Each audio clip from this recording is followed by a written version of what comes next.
This is a rivalry that has earned its nickname, Bedlam.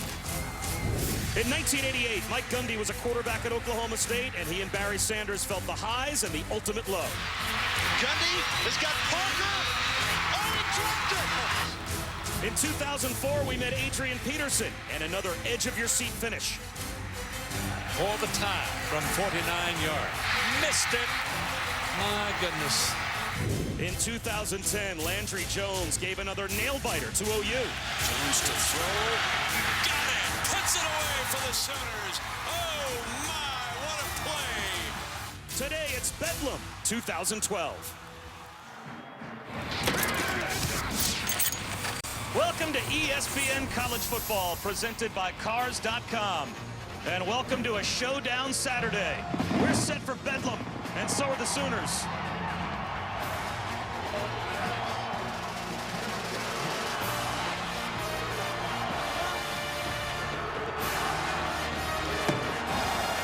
And welcome to one of the great scenes in college football here in Norman, Oklahoma. Bob Wischusen, Danny Cannell, Maria Taylor joins us in just a moment.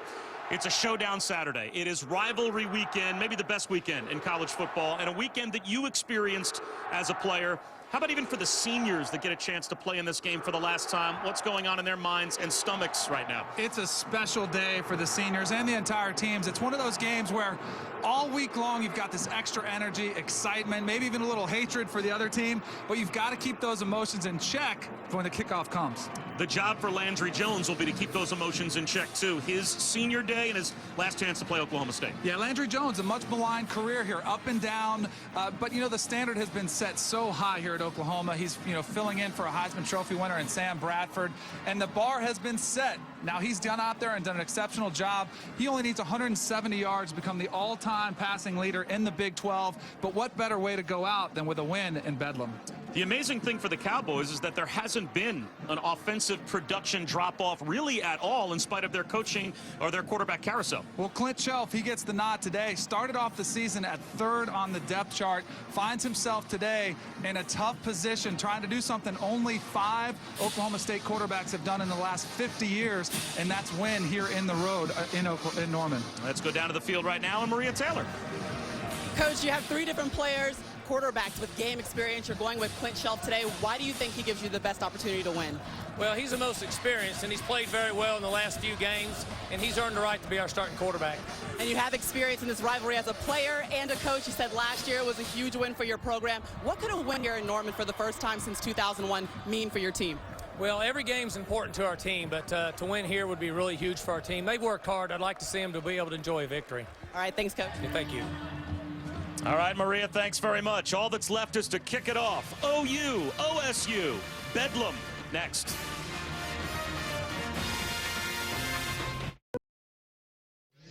Visit WatchESPN.com or download the Watch ESPN app to watch ESPN live anytime, anywhere. Brought to you by Vizio. What a terrific scene it is here in Norman. We got a chance to see Sooner Schooner a short time ago. Oklahoma State won the toss, deferring their option to the second half. So it will be OU with the football first. Bob Stoops, not a bad home record in the 14 years he has been the head coach here in Norman. This is a group that is 80-5 here at Owen Field under Bob Stoops. He is 10-3 in the Bedlam games, by the way, as last season Oklahoma State won for the first time in 9 years, breaking an 8-game losing streak to Oklahoma. Well, Oklahoma has dominated this series for so long, and for Oklahoma State to come out with a statement game like that last year definitely made it that much more interesting. We are underway in Bedlam, and it'll come out to the 25-yard line as Quinn Sharp sends it through the back of the end zone. Senior Day festivities held a big hand for Landry Jones, who only needs 170 yards passing today to pass Graham Harrell for #1 in the history of the Big 12 in passing yards. He's had such an impressive career statistically, putting up those numbers. But like we talked about at the Open, that standard has been set so high, you get judged on not only Big 12 championships, but national championships.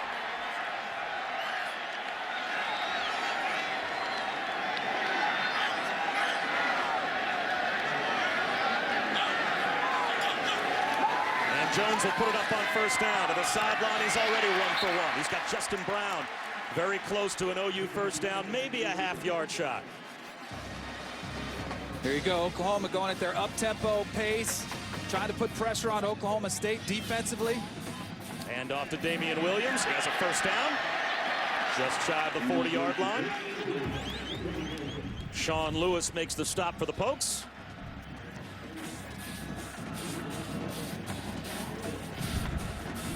Oklahoma, number 4 in the Big 12 in total offense, 11th in the country. Justin Brown, the Penn State transfer, working again, very close to another first down.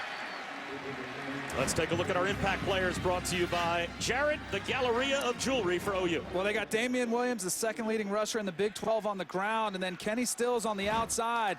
An admirable job filling in where Brian Boyles left off. Another first down run by Damian Williams on second down and short. Alex Elkins makes the stop, but you snap your fingers and the Sooners are in plus territory. Play action for Landry Jones on the run, slings it to the sideline, finds his number 1 target in Kenny Stills, a gain of 9 more. Well, one thing I've noticed about watching Landry Jones is that he finds that rhythm, and man, he gets that hot hand, and he is tough to stop. Now, if you're Oklahoma State, you've got to try to throw him out of that rhythm by getting some hits on him, bring some blitzes, but when they come at this tempo at you, it is tough to get lined up and disguise where you're coming from. Second down and 1 again.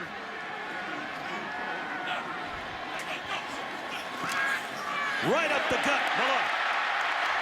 Trey Miller has a first down. And this tempo, it really is amazing. That's 3 first downs. And we have yet to now officially play a minute of football. And there are some NFL teams that would love to be able to run the 2-minute as fast as Oklahoma comes out and runs it on their opening possession. And what a luxury to have a 4th-year starter running that system. Knows it like the back of his hand. Can check out at the line of scrimmage without having to look over to the sideline and keep that tempo at such a quick pace.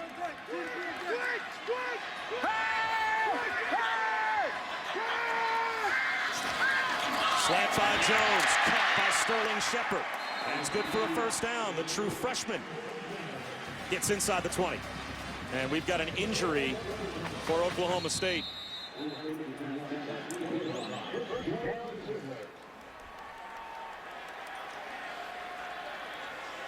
So the Cowboys already with their strong safety, Shamil Gary, slow to get up as we take a look at Danny Cannell's keys for the Sooners. Well, we see the tempo they're coming out right now, and that is all out fast coming at you. But I think they should mix it up a little bit, try to keep Oklahoma State off guard. And then defensively, they need to confuse Clint Shelf. He's making his first start in this type of situation. Mix up those coverages and try to get some pressure on him and force him into making some first-year starter mistakes.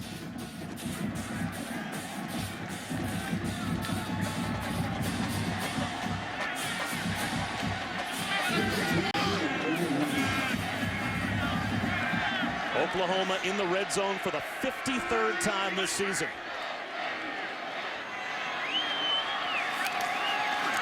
Brennan Clay for about 3.5 to 4 yards. It'll be second down and 6. Nigel Nicholas made the stop.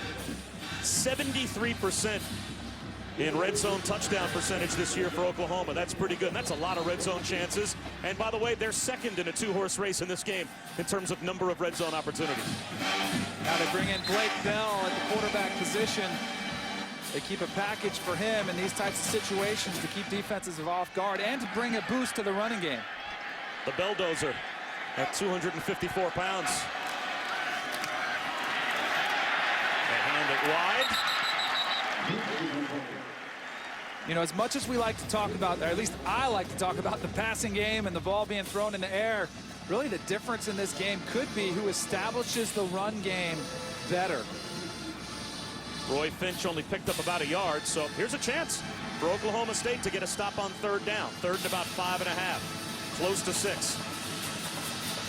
10th play of the opening drive of the game. And Landry Jones back in at quarterback on third down.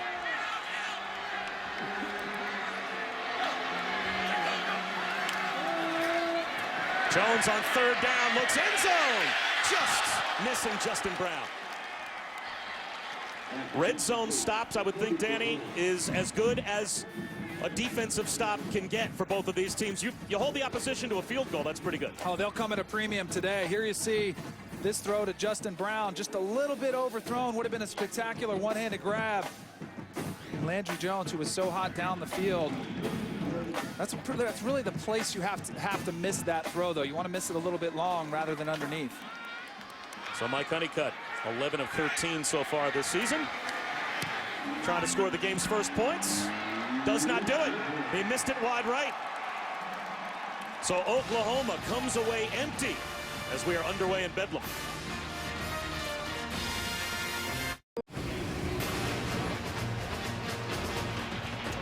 Back in Norman, and a terrific scene on a college football Saturday. A showdown Saturday here between Oklahoma and Oklahoma State. Oklahoma's first offensive drive, a 10-play drive that gets into the red zone and comes away with no points, a missed 32-yard field goal. So now Clint Shelf, his first career road start.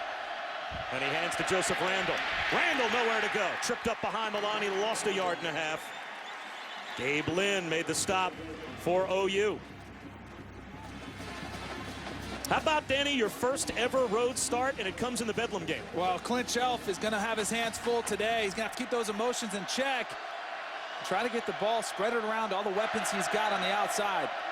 Play action for Shelf. Sets up the screen. Randall has it. Picks up about 7. So it'll be 3rd down and 4 for Oklahoma State at their own 26. I'll be real curious to see how Clint Shelf starts off this game. That was a nice, easy screen pass, kind of getting him his confidence up, let him find a rhythm. But right here, already in a critical 3rd down situation on the opening drive with some crowd noise to deal with.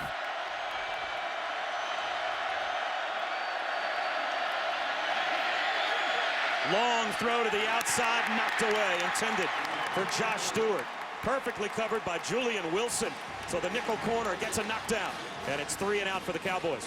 Well, you saw it, Bob. Julian Wilson, step for step with the receiver on that one, played it picture perfect on the outside, using his outside hand to bat that ball down. Justin Brown, number 4 in the country in punt return average, and Quinn Sharp does it all for Oklahoma State. The place kicker, the punter, a line drive kick, and Brown nowhere to go. That's a big time change in field position for Oklahoma State. As we step aside, still scoreless. Don't expect that to last for long.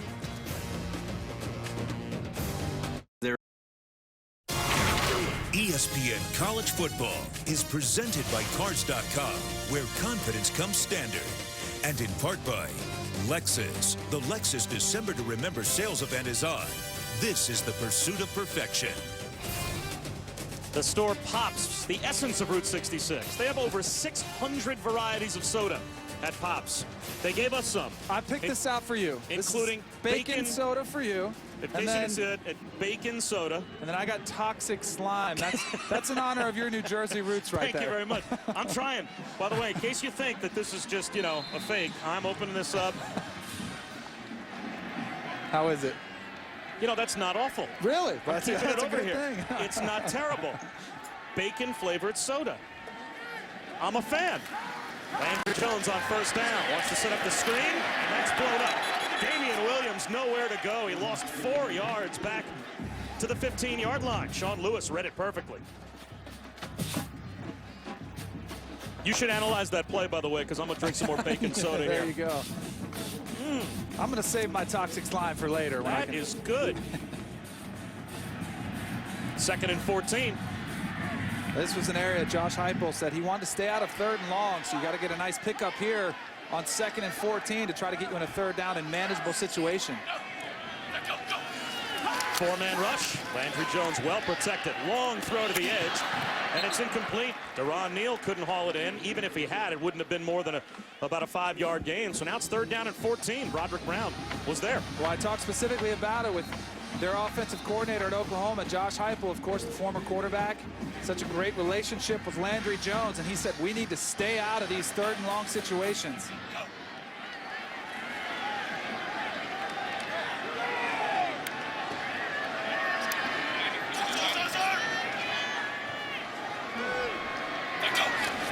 Only a 3-man rush. on 3rd and long. And that's a check down underneath that has no chance. Damian Williams lets it sail through his hands, so the two teams trade 3-and-outs. And now there's a chance that Oklahoma State, after a 54-yard punt on their last possession that flipped the field, they may get really good field position here. Usually in these rivalry games, too, the special teams can play such a big part. And you've got Justin Gilbert, a return guy for Oklahoma State. Of course, Justin Brown for Oklahoma. They are big playmakers who can turn this game on a dime. Charlie Moore's at the OSU 40-yard line. Tressway gets away a wobbly kick. This will bounce near midfield. Moore fields it and saves his team maybe about 5 yards. Excellent field position at the 45 for the Cowboys. And it all comes down to one showdown Saturday game for Notre Dame. Primetime football tonight on ABC. Notre Dame one step away from the national championship game. They take on USC. Saturday night football presented by Windows 8. #1 Notre Dame against the Trojans. Part of Showdown Saturday at 8 Eastern, 5 Pacific on ABC. You talk about, Danny, a lack of quarterback experience. How about for USC tonight? Ooh, Max Whittick, and he went out there and guaranteed the win. How about that added pressure? Might have been a broken play for Chelf. On the keeper, he picks up a couple of yards. Tony Jefferson made the stop. Yeah, the timing was just off there with the little ball fake that Clint Chelf tried to show to the motion guy. And you would expect that in a quarterback only making his 3rd start of the season. Hasn't had quite as many reps as the other quarterbacks might have gotten. So you'll see some of those exchanges might not be as smooth.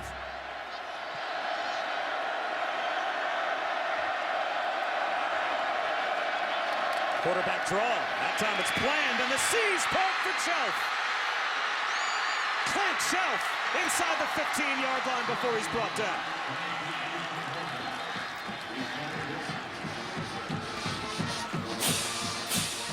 Look at these linebackers. They get caught up in the wash, a couple nice blocks up front, and then the Red Sea parts, and Clint Chelf just takes it right up the middle of that Oklahoma defense. And this is a defense that has struggled against the run, last week in particular against West Virginia. 38-yard gain for Chelf, and now a timeout is called. Previous play being reviewed. Check that. They're going to review the previous play. DeMontre Hurst knocked the ball possibly out of the control of Chelf, although it looked as if he held on. And that might be what they're going to take a look at.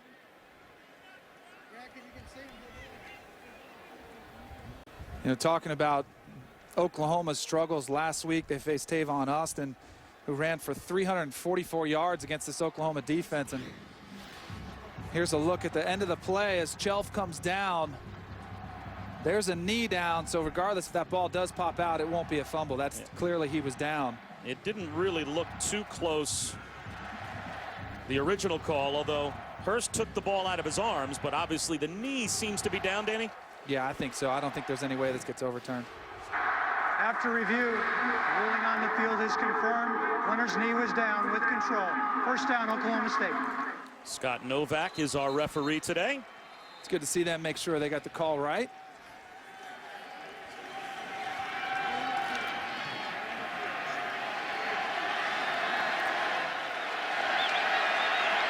So Oklahoma State, their 56th chance in the red zone this season. 5.5 trips to the red zone per game.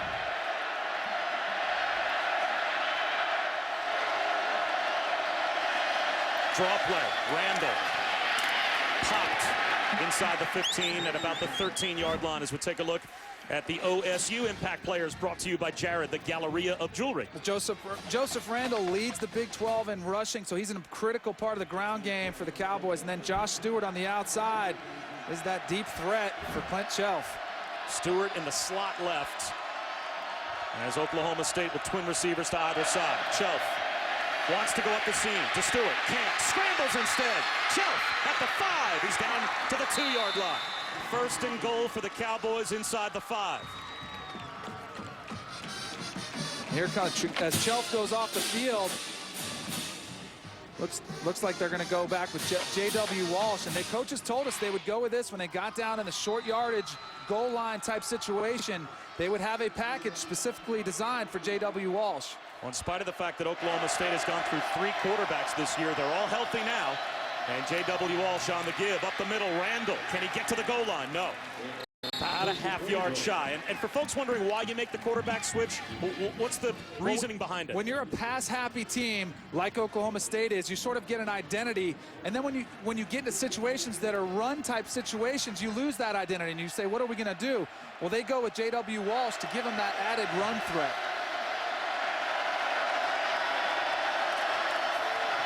Randall again. Cut back at the goal line. He's in. Touchdown, Oklahoma State.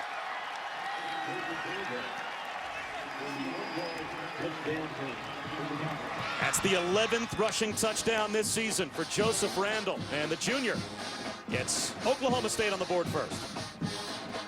You see number 60, Evan Epstein, the center, pulls around, leads the way for Joseph Randall. Great second effort by Randall to get that ball across the end zone. You go back to that 54-yard punt as well by Quinn Sharp. And will this play be reviewed? Previous play is under further review. Ruling on the field was touchdown. Well, it seemed as if Joseph Randall did get the ball clearly across the goal line on the reach before he went down, but they're going to go upstairs just to make sure. Well, how about, we talked about Oklahoma's struggles versus the run. How about that drive for Oklahoma State? 6 plays for 55 yards. Every play was on the ground. Here's one more look at Randall as he stretches for that end zone. There's the ball across the line. You can't see in that shot if his knee is down or not before he reaches the ball out.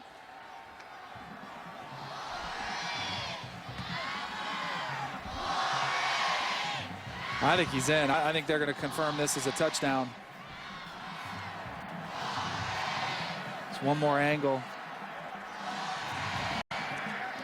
So tough to see that ball. I just don't think there's enough evidence for them to overturn the touchdown. I thought it was a pretty good call in the first place. It seems to clearly be a touchdown, so we'll see if it turns out to be confirmed.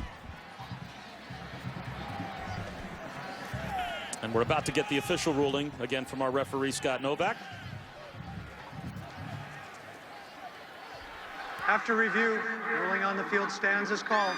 Touchdown. So Oklahoma State does indeed take the lead. And again, Danny, you go back to that 54-yard punt. You flip field position, your defense gets a 3 and out, and all of a sudden now for a high-powered offense, you have the short field to work with starting at your own 45-yard line. Now for Oklahoma, they're going to have to make some adjustments in game because Oklahoma State clearly seeing some weaknesses with that rush defense. Sharp with the point after. And it's 7-0. Oklahoma State. They kept it on the ground the whole way. A 55-yard touchdown drive for the Cowboys.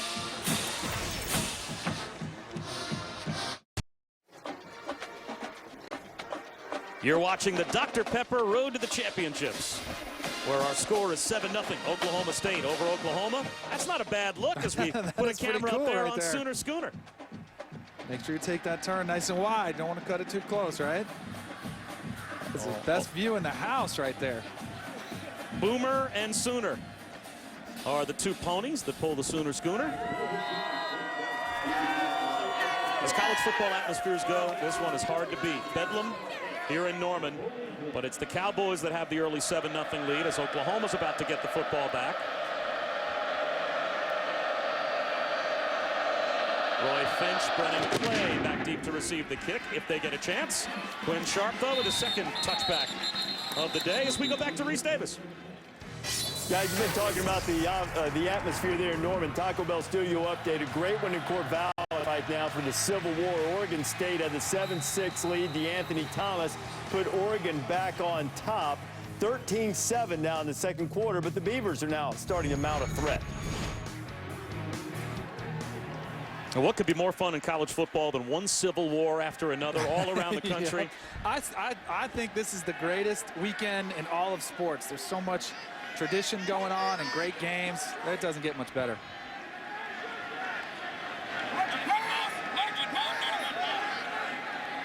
Three and out the last time the Sooners had the football. Landry Jones throws a strike, hits Justin Brown. Justin Brown for a gain of about 13 out to the 38-yard line. And talking to Bob Stoops this week and the coaches for Oklahoma about Justin Brown, just a great story. I mean, transfers from Penn State amid everything that went on at Penn State. What an impact he's made here. There he is again as he picks up 6. He actually said that he wanted to make sure when he picked Oklahoma that all of the credits that he earned here in Oklahoma as a student would transfer back to Penn State, because his plan is to go back to Penn State. That's where he wants his degree to come from. And he's added a great asset for Landry Jones in the passing game, too, giving that wide receiving corps some depth. Still has a lot of pride, though, in being an Nittany Lion. Damian Williams, he's got a first down, it looks like. Out to the 49-yard line. Alex Elkins made the tackle, but the Sooners moved the chains. Do you notice, Bob, the rhythm that Landry Jones and this offense gets in? They either have it or they don't. The last drive they went 3 and out, just didn't look in sync. And a lot of times it starts with the first couple of plays, the first pass. If it's complete, they get off on the right step, the series goes well.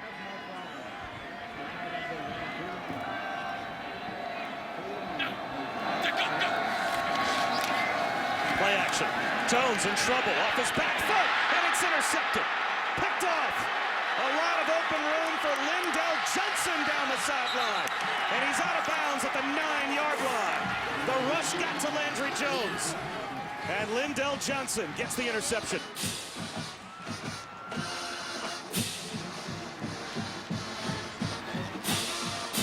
Here's a look. Landry Jones gets in trouble. You see 27 right there on your screen. He frees up Lindell Johnson. He just starts to watch Landry Jones' eyes. Landry was getting pressure, had to throw it somewhere. And Lindell Johnson, the 6'3", 210-pound linebacker, Coach Gundy singled him out in our call and said, hey, we are better with him on the field. He's a special player. And he shows you why right there. So it's Oklahoma State first and goal. Shelf fires to about the 5-yard line. Josh Stewart makes a move, stays on his feet, takes a hit, and gets to the 3-yard line before he's brought down. Second down and goal coming up.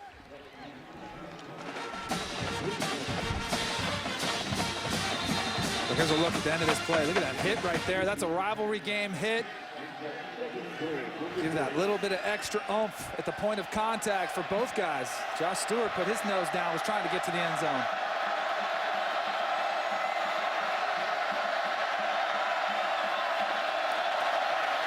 Randall leaps, end zone, touchdown Cowboys.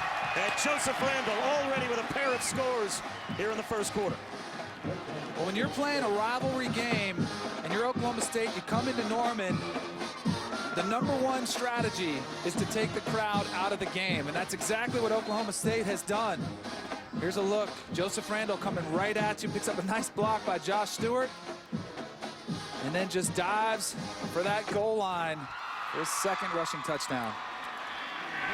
And Danny, what does this do for Clint Shelf as well? Your first ever road start is in the Bedlam game, and he's got a 2-touchdown lead. Hey, I wanted to see how Clint Shelf came out of the gates, and he's got some help from Joseph Randall. 14-0, the Cowboys are up.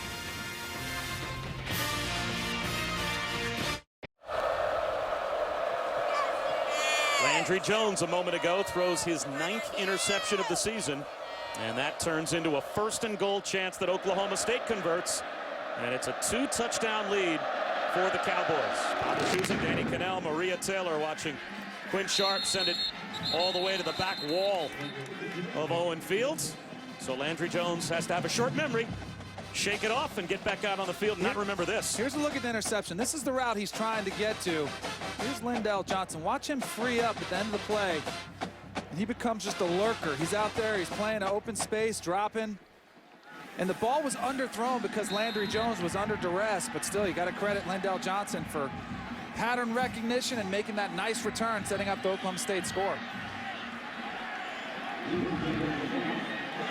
Well, if anybody's prepared for adversity, it's Landry Jones. He's been facing it throughout his career. Brennan Clay with a nice cutback. He picks up 9 yards as we go back to Reese Davis. All right, guys, time for a Sports Center right now, presented by Discover Card. Wisconsin has a 14-7 lead on Penn State. Of greater consequence, Monty Ball goes 17 yards and breaks the FBS record for touchdown 79 in his terrific career. We've already had a couple of touchdown runs here by Joseph Randall, and a 2-touchdown lead for Oklahoma State. Clay, not much. It'll be 3rd down and short for Oklahoma. Justin Gilbert forced out Brennan Clay 3 yards shy of a 1st down, so it's 3rd down and 3. How about that? You've got the 4th-year starting quarterback and Landry Jones, who his offense is struggling, and then you've got Clint Chell for Oklahoma State is the one leading his offense up and down the field. 2 short fields. Start at your own 45, start at the opposition's 9. That'll take the heat off your quarterback. 3rd down and 3 here for Landry Jones. 4-man rush, well protected, floats it to the sideline, in stride, 1st down and more. Jalen Saunders deep into Oklahoma State territory, finally out of bounds at the 35-yard line. Oh, what a fantastic read by Landry Jones. A couple underneath routes with a corner route behind it. The DBs were up jamming the underneath routes, which opened up the opportunity to go down the field with the football, and Jones with a perfectly thrown ball. That's what you see out of Landry Jones. I mean, he's been around, he's faced some adverse situations, and that doesn't faze him one bit. That was a big 3rd down throw. 33-yard hookup, 1st and 10. Play action for Jones again. Wide open, it's Shepard in the red zone. A gain of 16 more for OU. Here comes Landry and company getting up to the line of scrimmage, trying to keep that pressure on Oklahoma State defensively.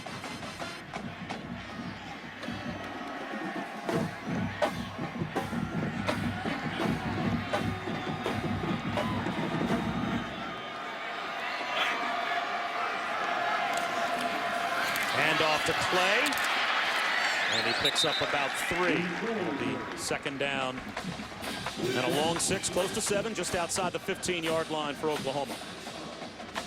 Calvin Barnett, tough man to move around, made the stop. Calvin Barnett, 6'2", 299 pounds. Another player that Coach Gundy singled out as being an impact player for their defense, clogging up that middle for some of these run games. First trip into the red zone today for Oklahoma resulted in a 32-yard missed field goal.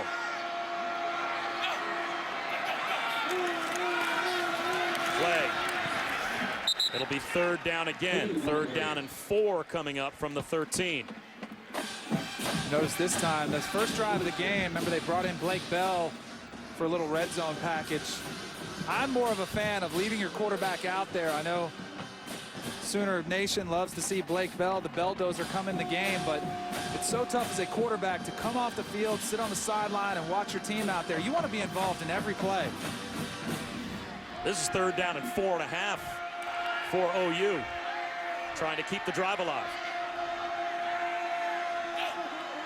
Cowboys show blitz, here they come. Landry Jones tries to beat it over the middle, short of the 1st down to Kenny Stills. Well, I think it's going to come down to the spot. It's a question of where the officials are going to put that ball down, because it was really close. They gave him a 1st down without measurement. Just stuck the ball on the ground at the 9-yard line, and the referee signaled 1st down. I think Oklahoma was even caught off guard that they called that 1st down so fast, substituting a little bit late. So they gave him forward progress to the 9 when it looked like Stills maybe had been knocked out at the 10. So it's 1st and goal for Oklahoma.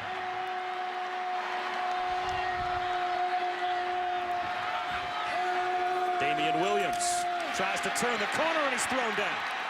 Sean Lewis, at least a 4-yard loss, close to the 13-yard line. Sean Lewis, great job of penetration, getting his way into the backfield. Get a tackle for a loss on 1st down to put Oklahoma kind of behind the chains. They want to stay on schedule, get a couple yards positive here. 1st down, 2nd down, keep it manageable, but that time setting Oklahoma behind where they want to be.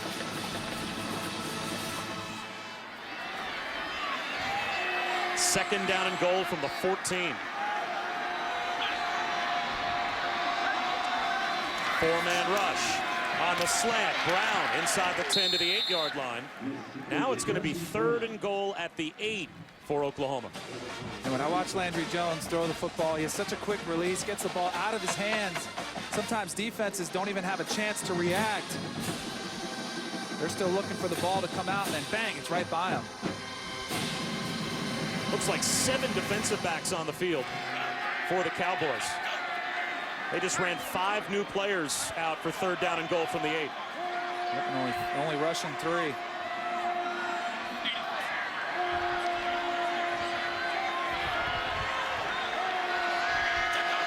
Now they'll bring a blitz. Landry Jones steps up in the pocket. He's got man-for-man coverage. Tipped it incomplete. Kenny Stills tried to tip a high throw to himself and couldn't hold on. It looked like he had a step on Justin Gilbert, but that throw seemed to float a bit. Landry Jones, wish he could have had this one back, was flushed a little bit from the pocket. You see Stills running a little juke route on the outside, breaks hard to the inside. And man, he had him open, just got away from him a little bit. Landry Jones within that pocket had to move so quickly, and his feet just weren't set underneath him. That's why I think that pass went a little bit high. That shove by Justin Gilbert avoided a touchdown because Kenny Stills had that ball tipped. He was going to reel that one in. He was going to pull that one down. So now 0 for 1 on the day for Honeycutt, but this time he's able to convert from only 25 yards out. So that puts Oklahoma on the board. But 2 trips to the red zone for OU, and they come away in those 2 trips with only a field goal. And the Cowboys with a 14-3 lead as we take a look at this week's BCS standings, brought to you by Allstate. And it's still crowded enough at the top that who knows what might happen. Georgia, Alabama play in that SEC championship game if Alabama can get their work done. And of course, Notre Dame, they have the simplest route of all, win and you're in. Tell that to Kansas State, tell that to Alabama. The last 2 teams been ranked #1, have lost. Now I saw earlier today, this is the debate for you, that I think it's the computers that have Florida State 17th and they're 10th in the BCS because the pollsters have them so high and the computers have them so low. I've said all year long, it's pretty clear that the computers can't watch game tape. they cannot see what's going on the field. I'll tell you another team who can't be pleased with where they're ranked is Oklahoma. They've got 2 losses to Kansas State and Notre Dame, and yet there are 4 2-loss teams in front of them. And I don't get it. I think Oklahoma deserved to be ranked higher than that. But you made a good point about the 2 losses to teams that one is now currently ranked #1, and up until 2 weeks ago, your other loss was to the other team that had been, for a fair amount of time, ranked #1. Justin Gilbert, short kickoff. That's tripped up at the 31-yard line. Well, Oklahoma State's off to a great start, 14-3, but still time to check Cannell's keys for the Cowboys. Well, I look like a genius now. You do. Because, you know, you got to give Clint Shelf some help on the ground with Joseph Randall, and that's exactly what they've done. And then defensively, they haven't leveled Landry Jones, got him on the ground, but they have gotten back in that backfield and made him shuffle those feet and move around, just make him uncomfortable in the pocket. Anybody that's curious, by the way, Danny redid his keys when it got to 14-3.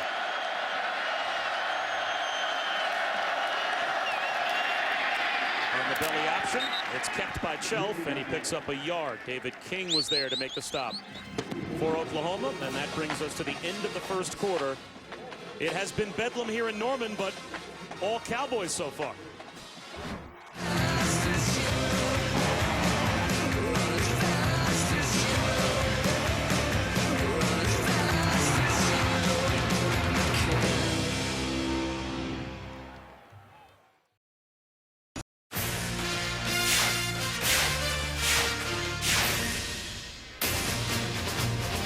Oklahoma Memorial Stadium, Owen Field, home of the Sooners, but so far it has been a dominant performance by Mike Gundy's Cowboys as Oklahoma State has the lead 14-3, Danny, after 1 quarter of play. Well, for me, it's been Oklahoma's inability to stop Oklahoma State in the ground, and then their red zone struggles offensively. Clint Shelf back to work. Checks down underneath, and that's a drop for Isaiah Anderson. Bob Wischusen, Danny Cannell, Maria Taylor. Talking to Mike Gundy about this game during the week, he said that last year's win was the biggest he thought in the history of their program. What do you think about that? Well, I think it speaks volumes to how lopsided this rivalry was. Oklahoma has owned this game. And for Oklahoma State to make a statement and win the fashion that they did, 41-7, I think that firmly entrenched them as a player in this rivalry. 3rd down and 9. Here comes a 5-man rush. An uncovered blitzer misses Chelf, and he runs for a first down. That has to drive Mike Stoops crazy as we go back to Reese Davis. All right, Bob, this is the Dr. Pepper Conference update. In order to have a hope of winning the Pac-12 North, Oregon has to beat Oregon State. Kenyon Barner's got over 140 yards in the first half. He'd been held under 70 in each of his last 2 games. Ducks are up 20-7. The race, it's 14-3 here, Oklahoma State. And Frank Shannon came untouched on that last blitz for OU. Chelf avoided the sack and ran for a first down. And now a cutback run here for a yard. Corey Nelson made a stop. Well, it's interesting. You look at this Oklahoma State offense. Quarterback J.W. Walsh, the backup in this game, was described as the dual threat. And yet here we are, Clint Chelf, showing his ability to make plays on the ground.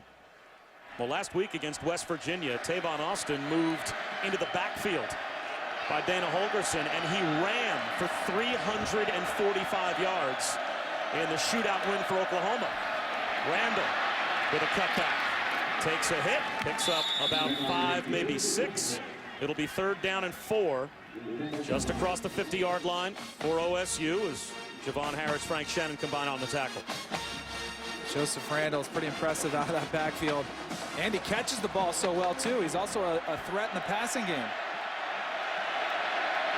Big 3rd down here.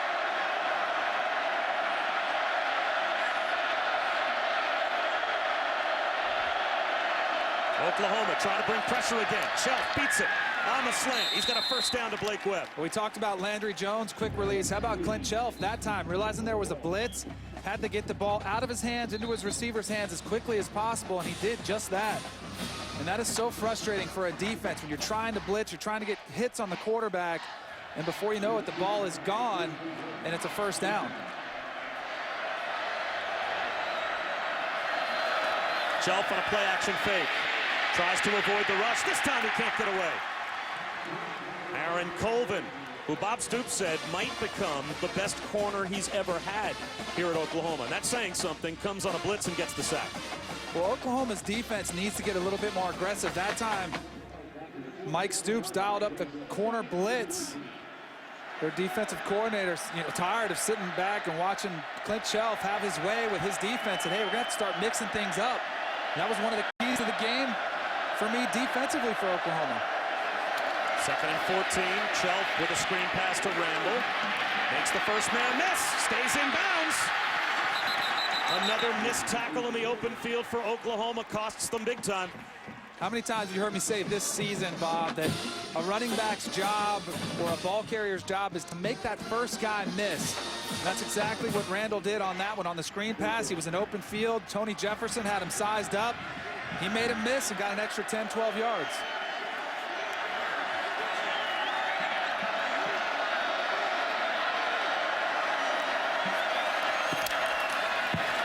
Chelf looking end zone. Incomplete. He wanted Josh Stewart. Sets up 2nd down and 10. Josh Stewart that time out of the slot, ran a little out and up. But pretty good coverage there by Oklahoma defensively, running stride for stride.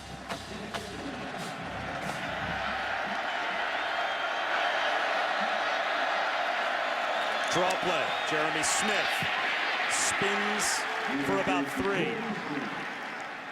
Julian Wilson wasn't fooled. So now here's a chance for OU to get the stop deep in their own end on 3rd down and 8 from the 25. 3rd and 9 actually from the 25.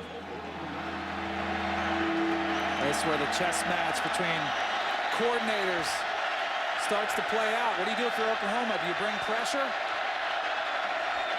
Nope. Chelf hit as the pocket started to collapse. Joseph Randall, the intended receiver, but that time good pressure. A shove from the outside from Stacey McGee, and that put a little bit of heat in the face of Clint Chelf. That's the best case situation. You only have to rush 4 so you can drop 7 into coverage, and yet you disrupt the quarterback's vision, you disrupt his timing by getting one of those big defensive linemen right in his lap. So now Quinn Sharp, who's been named an All-American as a kicker and a punter in his career at Oklahoma State from 42 yards out. And he smoothly knocks it inside the left upright. And it's a 14-point lead for Oklahoma State again.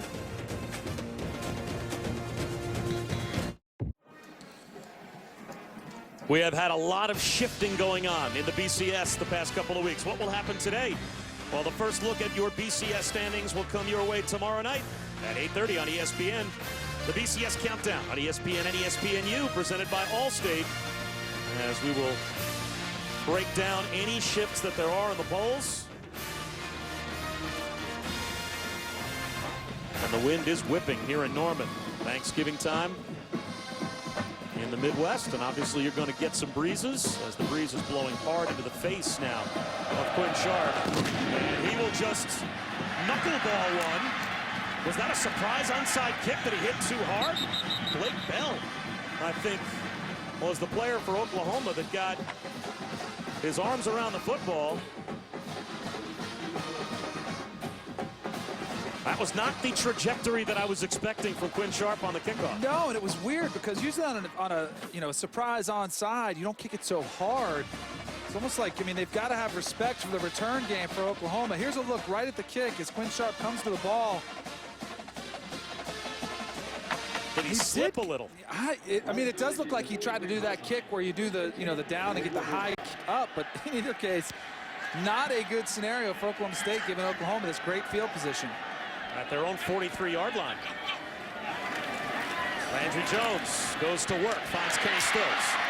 First down, a gain of 12.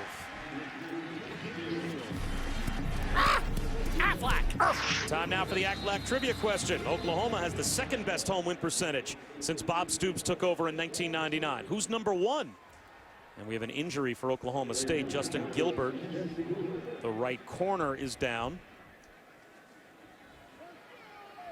Well, since Bob Stoops became the head coach at Oklahoma, his team is 80-5 here at Owen Field. Of course, they've lost a couple of times this year, but notwithstanding that, they are still number 2 over the last 14 years in home win percentage. When you think about some of the teams that have been so dominant over the last 13 years, LSU, that was a good guess by you. Yeah, my first guess was LSU. That was more recent, obviously. They had the over 20-game home win streak going. So while we have the injury time out here with Justin Gilbert still being looked at, let's go back to Reese. All right, Bob and Danny, time for an innovative look brought to you by AT&T. Of course, tonight on ABC, you'll get a chance to see Manti Te'o and Notre Dame taking on USC. Now, this is against Michigan. Watch how well Te'o reacts quickly and covers ground. He's going to get the deflection and the interception, among the nation's leaders in picks. Of course, in this game, Michigan threw a lot of interceptions. The young Max Whittick will have to be careful tonight for the Trojans. There's no question, Reese, and that'll be the question probably. I think Kirk Herbstreit answered it or asked it earlier today on College Game Day. How frisky does Lane Kiffin get with his play calling tonight with a quarterback that's got 9 attempts coming into the game against number 1? I think you let him go, let him throw the football. But right here, it's a dangerous situation for Oklahoma State. They just lost one of their cornerbacks. It was already going to be a tough matchup. Let's see if Landry Jones tries to take advantage of a backup on the field. That's Saunders in motion. Here comes a blitz. One-on-one, Stills wins and has another first down. Broderick Brown pulled him down at about the 33-yard line, but back-to-back hookups, Landry Jones to Kenny Stills. There really is no defense for a perfectly thrown ball. Broderick Brown was stride for stride with Kenny Stills, was right there on him. Landry Jones put it right in the heart of Kenny Stills where no one else could get the football. Scott, he's all over him.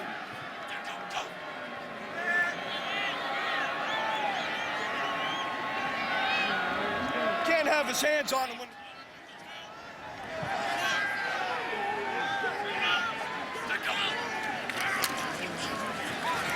Quick hitter. This time, it's the true freshman Sterling Shepard that makes the catch for 9 more. Well, Oklahoma's offense has moved the ball between the 20s, and then as they start knocking on the door, getting in the red zone, this is where they've stalled out on some of their drives. This will be interesting to see if they can finally close the deal. Second down and 1.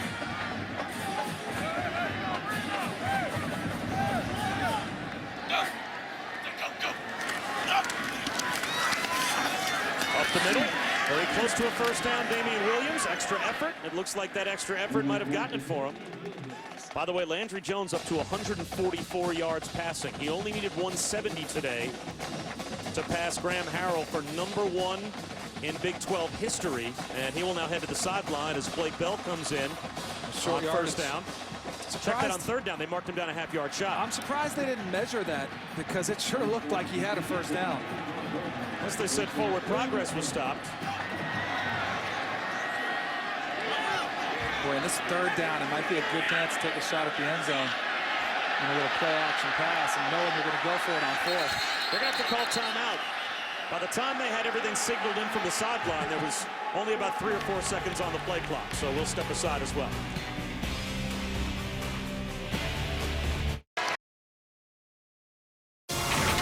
ESPN College Football, brought to you by State Farm. For auto, home, life, and banking, get to a better state. The National Weather Center here in Norman houses a unique combination of organizations that work together to try and predict and understand Earth's atmosphere over a wide range of time and space. Really cool place. Of course, living where I live, back in the New Jersey area, we are not big fans of the news that the National Weather Center has been giving us the past couple of years. 2 hurricanes in the last 14 months, but so many people from elsewhere, especially in the Midwest, have been so generous with donations helping the recovery after Hurricane Sandy. Third down and a half-yard. And Bell on the keeper, moves the chains. Lost the football. It pops out. Oklahoma believes they got it back. Shamil Gary came up and he popped the bulldozer right at the line of scrimmage. And the ball popped out, but it'll stay with OU. Boy, right as Blake Bell was getting near that first down marker, you see the helmet right on the football, and that ball pops loose. Actually looked like Ryan Simmons that knocked it out. Still a first down, though, at the 22-yard line.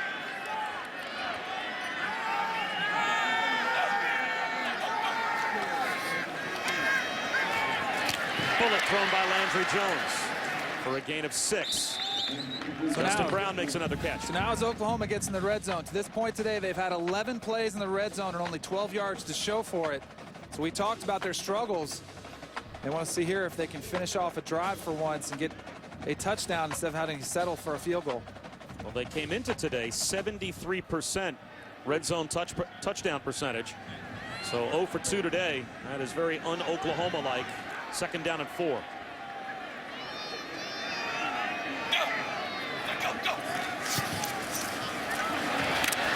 Inside the 15 to the 14-yard line goes Damian Williams. Sean Lewis made the tackle. That brings up another third down and short. Remember we talked about the tempos, the pace with Oklahoma plays. That we talked about mixing it up. I feel like Oklahoma plays better when they go at that fast pace. You know, now when they kind of slow down, they lull, they look over to the sideline. I just feel like they lose a little bit of an edge, and it allows Oklahoma State defensively to get set up, to mix up coverages. Well, that's what they do. They mix it up a lot. And on third down and 1, you saw Blake Bell still standing next to Bob Stoops. Landry Jones on third and short. Play action fake. Flips it to a wide open Trey Millard. He's in the end zone for the touchdown. What a terrific play call.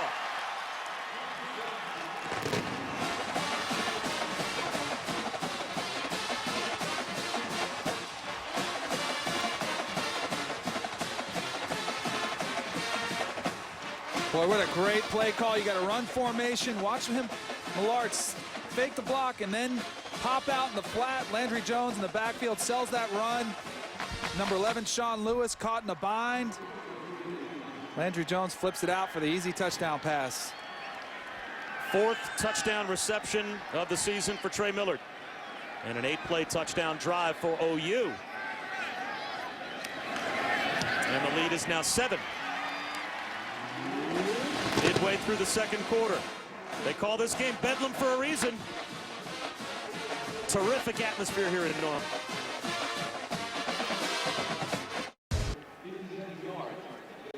Celebrating its 8th year, sponsoring the Good Hands Field Goal Nets, Allstate makes contributions to participating universities' general scholarship funds for each field goal and extra point kicked. To date, Allstate has contributed more than $3 million in scholarship money. Millard's touchdown catch makes it a 7-point game as Oklahoma State's about to get the football back. Now OSU has scored on 3 straight possessions. They began with a 3-and-out. But their last 3 possessions got them 17 points. Helped out by the turnover, of course. And this kick sails into the end zone.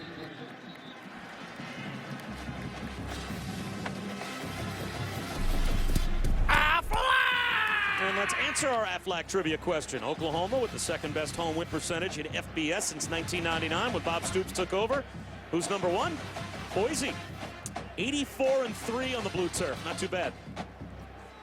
You think about how well they've played over the last 13 years. It makes perfect sense.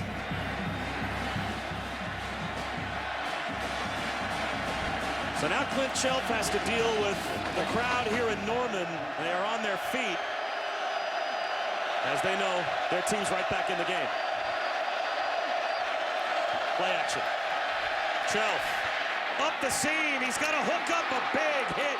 And that might draw a flag, does it not? Tony Jefferson came over, and boy, he laid it to Austin Hayes, but Hayes makes a terrific catch, takes the contact and holds on. How about the true freshman there in traffic? Knew he was going to take it for the 27-yard gain. Randall, a gain of 5 more. They've got a couple of true freshman wideouts in Austin Hayes and Blake Webb at the end of that play, but I thought so too, Bob. They could have called a helmet-to-helmet. See Austin Hayes finally going over. 2nd down and 5.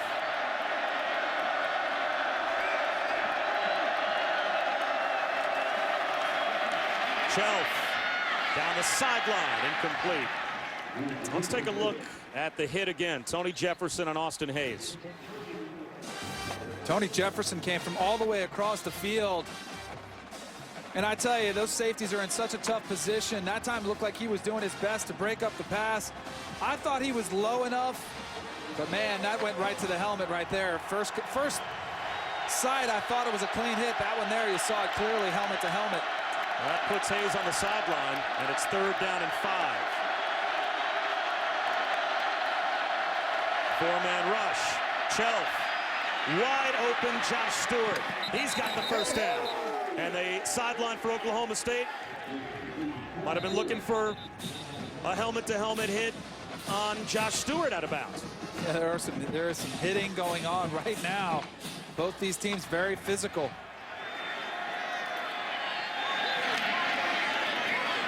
Jeremy Smith up the middle for about 3.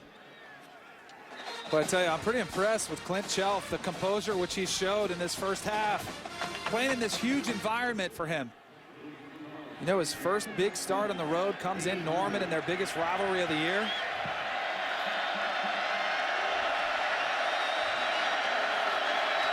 Play action for Chelf. To the sideline as an underneath connection to the 25-yard line for a gain of 3 more. Blake Webb makes the catch. Well, Clint Chelf got the first significant playing time of his career against Kansas State. Wes Lunt was knocked out of that game. J.W. Walsh also had been injured previously after he started beginning in week 4 against Texas. And Chelf became the 3rd different quarterback to start this year in the first 9 games for Oklahoma State when he took on West Virginia. And he looks like a veteran out there. Oh, that ball's tipped. Was it intercepted? It is. Aaron Colvin comes up with the pick. Well, we were just raving about Clint Chelf. How well he's been playing. That was his first mistake right there. Ball was thrown just a little bit behind his intended receiver. If you're going to throw out there, you've got to miss on the outside. Josh Stewart does his best to try to get it, but Aaron Colvin breaks on it. And the turnover for Oklahoma. You're hanging that one on Clint Chelf, huh? I am. I really felt like if you're throwing that ball, you've got to put it on the outside, give your receiver a chance to move it up the field. And anytime those receivers have to slow down and adjust their body, it just makes it that much tougher on them. Quarterbacks, tell you, it's one big club. So after the takeaway, Landry Jones back to work. Across the 37-yard line goes Jalen Saunders, and Landry Jones took a big hit just as he got rid of the football, he's down. He is struggling to get up, and he took an absolute shellacking after he let go of this ball. I don't think he was aware that number 37, Alex Elkins, was coming off the edge. And boy, those hurt. You don't see him coming from that blind side. Well, it's sort of a good news, bad news situation for Landry Jones. With that pass, he becomes the all-time leader of the Big 12 with passing yardage, but it came at a price. So he passes Graham Harrell and at the same time has to come off the field with an injury. And it looks as if he's shaking it off. And this was a completely unaccounted for blitzer in Elkins. Yeah, that looked like a kind of helmet right in the backside of those ribs where there's a little exposed part underneath the pads, but it's good to see Landry Jones walk off the field. And the trainers right now are not even looking at Landry Jones. He'll be back in. So it's Blake Bell in to at least run one play.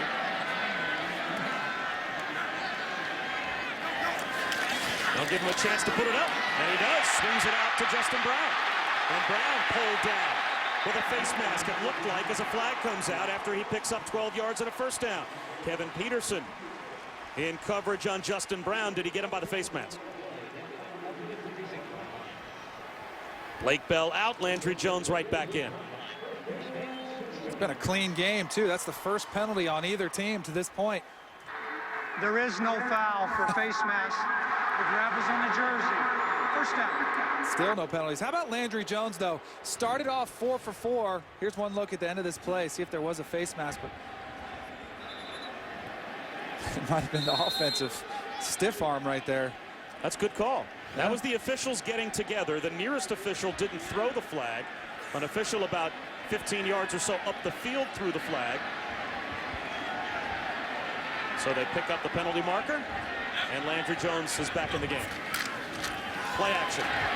Another slant underneath. Sterling Shepard makes the catch. A gain of 5. It's amazing Sterling Shepard is on this field for Oklahoma. The story out of this world. His dad wore number 3 when he was a player at OU. And his dad, who was a GA under Bob Stoops when Stoops first took over here in Norman, passed away of a heart attack at the age of 35 when Sterling was only 6 years old. So Stoops always looked after Sterling Shepard when he was a little kid, invited him to practice, invited him to games, never imagining someday he'd be a good enough player to actually play for him. And here he is as a member of the Sooners. Jones, low throw, Kenny Stills with a flag down. Looks like an incomplete pass, but the flag thrown from the secondary. Broderick Brown was there in coverage.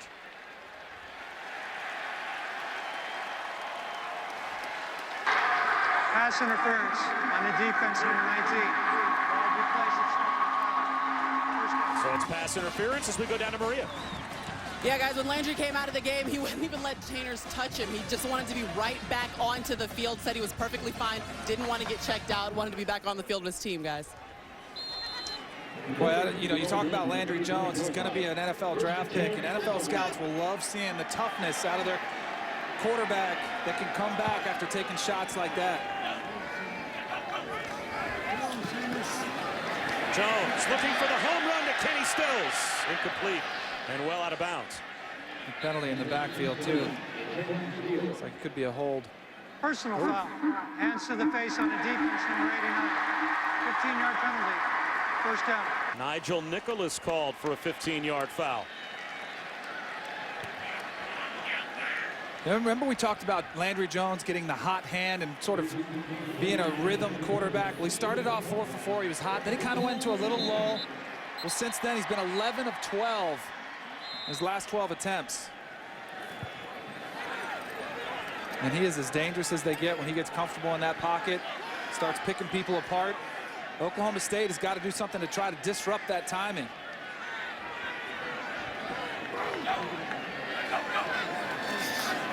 Another unaccounted for blitzer. Landry Jones with a swing pass that Brennan Clay can't hold on to. Sean Lewis was coming, as was Shamil Gary. That's exactly what Oklahoma State did. Defensive coordinator Bill Young dialed up a blitz. They've been trying to get to him. Alex Elkins had the big shot on him, but right after he let go of the ball, that time a quick screen pass. Landry Jones got rid of the ball. He's so tough to get sacks on because he knows where to get rid of the ball, and he gets it out so fast. Second down and 10. Play clock winding down. Landry Jones trying to get set 5 to get the playoff. 4-man rush this time. And then a miscommunication. Looked like Justin Brown stopped the slant and just turned around. And Landry Jones threw it inside as if it looked like Justin Brown was going to continue. A lot of times on the outside, you'll have those receivers run routes according to whether it's zone or man. If it's man, they'll continue on their path and keep running. If it's zone, they'll slow down and stop. And that time, just a miscommunication between quarterback and receiver. That's 3rd down and 10. Oklahoma continuing to try and get the Cowboys to tip their hand. Now the look over in the reset. Here comes the blitz. Landry Jones slides in the pocket, and he's got a hookup. There's Sterling Shepard with a 1st down catch. It's 1st and goal OU. Boy, beautiful blitz pickup by Oklahoma. Their offensive line, the backfield. Number 24 stays in to help his offensive lineman, searches around. Landry feels that pocket, steps up into it, delivers a nice pass to Sterling Shepard. An offensive line that has struggled at times this season. A lot of guys have had to shuffle around up front. They lost 2 starters in August. Jones, end zone, on the slant, it's a touchdown. Jalen Saunders. And we are a point after away from a 17 all-time.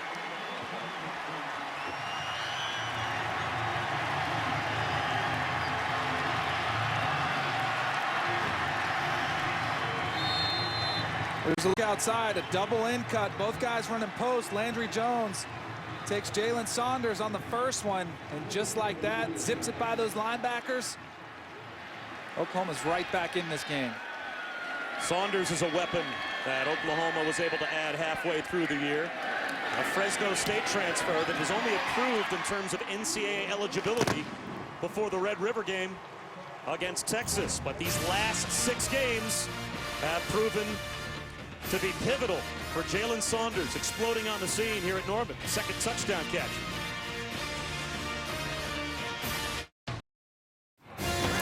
You're watching college football on ESPN, presented by Cars.com. Welcome back to Norman. Great football day here. Bedlam between Oklahoma State and Oklahoma, but college basketball, the ACC Big Ten Challenge, will continue. Great matchups this year. Tuesday night, NC State, Michigan, and North Carolina, Indiana. And then the following night, Michigan State takes on UM, and Ohio State, Duke. Number 3 against number 5 on Wednesday night. 2 terrific doubleheaders. And all the other ACC Big Ten matchups, you should check them out on ESPN2, ESPNU this week. I'm excited to see Georgia Tech play Illinois on Wednesday night. We'll be doing that game from Champaign after Illinois pretty much dominated the field in Maui. They're off to a great start. John Gross, their new head coach, has been good. 17-17 ties. Oklahoma State's about to take over again after we check in once again with Reese Davis. All right, Bob Blue Holtz, Mark May going to join me on a showdown Saturday for the Lexus halftime report. All kinds of things going on. Florida is absolutely killing Florida State. Seminoles have turned it over 3 times, can't move it at all. It's 13-0 there. Oregon has a 20-10 lead. They've just started the second half. We'll get you up to date on all the highlights, and of course, let us know what you think. You can tweet us anytime. All right, Reese, thanks very much. Clint Shelf going up top on 1st down. Jump ball tipped away, intended for Isaiah Anderson. And my thanks, by the way, to Reese for really leaning into did that you notice update. that? He really did. It was as if he knew who was in our booth. As Danny Cannell. Reese, if you're still listening, Danny Cannell just wincing as Reese leans it at Florida State. Just get killed by Florida here in the first half. I'm going to have to shut down my Twitter account if they do get the 2nd down and 10. Joseph Randall. A 2-yard gain. But I tell you what, are you sensing that Sooner defense starting to feed a little bit off the crowd? They definitely are. They're catching the momentum of the game. Oklahoma scored 14 unanswered points. Oklahoma State all of a sudden here with a critical 3rd down just to stay in this ball game. It's one of those games you're going to have to score every time. 3rd down and 8. 5-man rush. Clint Shelf bullets one up the seam. What a one-handed catch. Are you kidding me? Did Josh Stewart just make a highlight catch with an injury behind the play. Watch this coverage, almost perfect. Sticks one hand out, reels it in. It doesn't get much better than that right there. Well, you talk about rivalry games that have fantastic plays. Josh Stewart right there. That one will be remembered. What a great catch. And we have an injured Sooner back behind the play. Josh Stewart, only a sophomore, the team leader in receptions and yards, tied for first on the team in touchdowns coming into today. That's Julian Wilson, who's shaken up. And it looks like he's going to be able to shake it off. How about the throw, though, from Clint Chelf? Yeah. You know, on the road, his first ever road start. And it's the Bedlam game here in Norman. You're facing 3rd down and 8. The crowd's right on top of you. And obviously Josh Stewart made a heck of a catch, but that seemed like a pretty good throw. It was a very confident throw, a lot of trust in his receiver to make that play. And a lot of times in man-to-man coverage, guys are running. Even though they look covered, sometimes you make that throw and let your receiver make a play because the DB doesn't know where the ball is.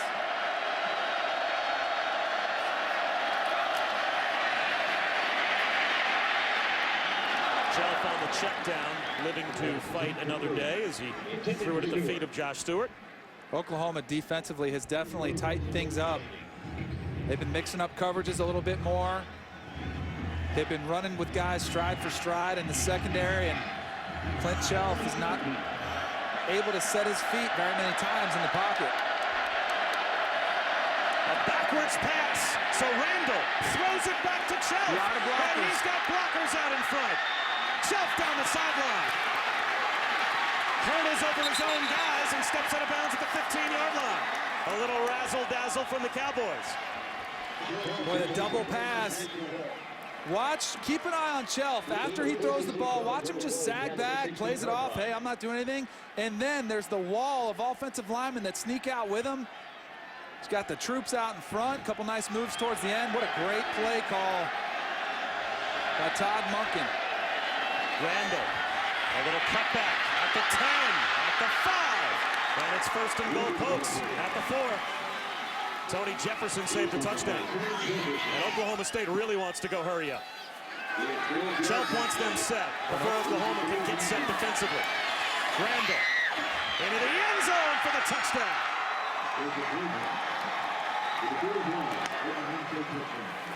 Did Clint Chelf engineer a drive right there? How about the 3rd and 8 throw to Josh Stewart, the catch by Josh Stewart, then trick play. Boy, that is how you answer. Here's a look at the touchdown run by Joseph Randall. Oklahoma was having trouble getting lined up. Guys are a little bit up with their pad level. And Oklahoma State walks in for their 3rd rushing touchdown of the day. All by Randall.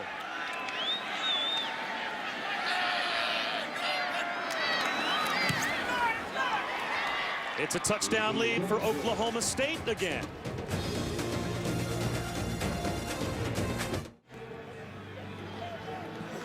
Bob Wischusen, Danny Cannell, Maria Taylor back here in Norman, and the Chelf Choo-Choo not only has the train on the tracks, but it is steaming down the tracks as Clint Chelf's teammates kind of stood on the internet with some fans, and they have picked up on it in the locker room. And they will chant choo-choo to Clint Chelf. That's his nickname now, as he became the 3rd starting quarterback for Oklahoma State in their first 9 games when he started the game against West Virginia. As Wes Lunt got hurt, J.W. Walsh got hurt, finally Chelf took over. And has he ever kept the train on the tracks? This is a team that is #1 in the Big 12 and #3 in the country in scoring, despite being on their 3rd starting quarterback of the season. Line drive kick. And that will roll through the back of the end zone as Sharp kept it under the wind. A little knockdown 4-iron by Quinn Sharp, so it's a touchback out to the 25. And let's go down to Maria. Guys, as the defense came off the field for Oklahoma, a couple of guys were complaining about being held by the Oklahoma State offense. Coaches went ballistic, basically telling them that they are not going to have any excuses for that drive and that they basically gave up on the play.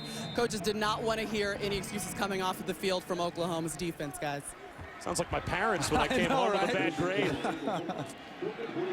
But they have a point, though. You can't come over and complain about it. You got to find a way to make plays, make stops. Blitz coming. Landry Jones beats him.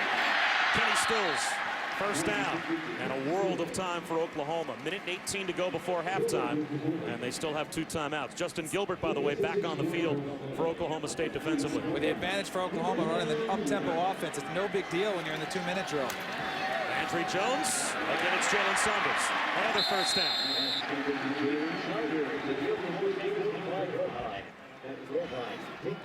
Boy, what a great quarterback battle we've got going on. We've got the 4th-year starter in Landry Jones, the all-time leader in the Big 12, going against the quarterback making his first start in this rivalry game. Another first down hookup. This time it's Justin Brown. Well, that was a big-time throw. Landry Jones showing off his arm strength, making a long cross-the-field throw on a line. You know, Landry Jones caught so much heat. You got to remember, he could be starting for the Miami Dolphins right now had he chosen to come out last year. Have to get rid of this one quick with some pressure coming. Crowd getting antsy, but still 38 seconds and 2 timeouts. Jones, another long throw. It's Kenny Stills. And he'll get some extra yards and get out of bounds. The 16, actually they'll mark him out at the 15-yard line. Gilbert there to bump out Stills. Good job of awareness by Kenny Stills at the end of that play, taking that ball out of bounds. And now you're in the red zone. Now might be time to take a shot at the end zone. Go for that touchdown. Still with 2 timeouts. Plenty of time. So the whole playbook at the disposal of Oklahoma. Lobbing it, end zone, jump shot for Stills, and it's well out of bounds.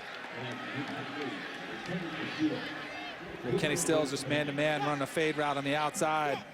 He's a little bit gassed there, trying to catch his breath. Good coverage by Justin Gilbert right there, number 4 for Oklahoma State. Landry Jones really just threw that one away, said, hey, let's tee this up again.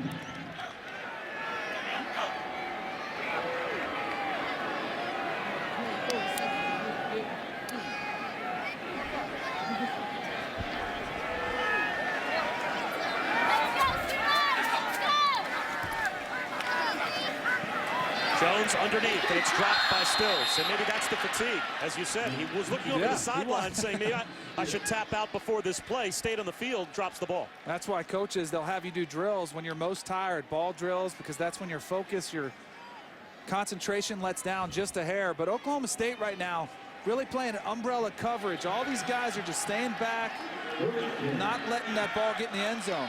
3rd down and 10. They're fine with giving up a field goal in this situation.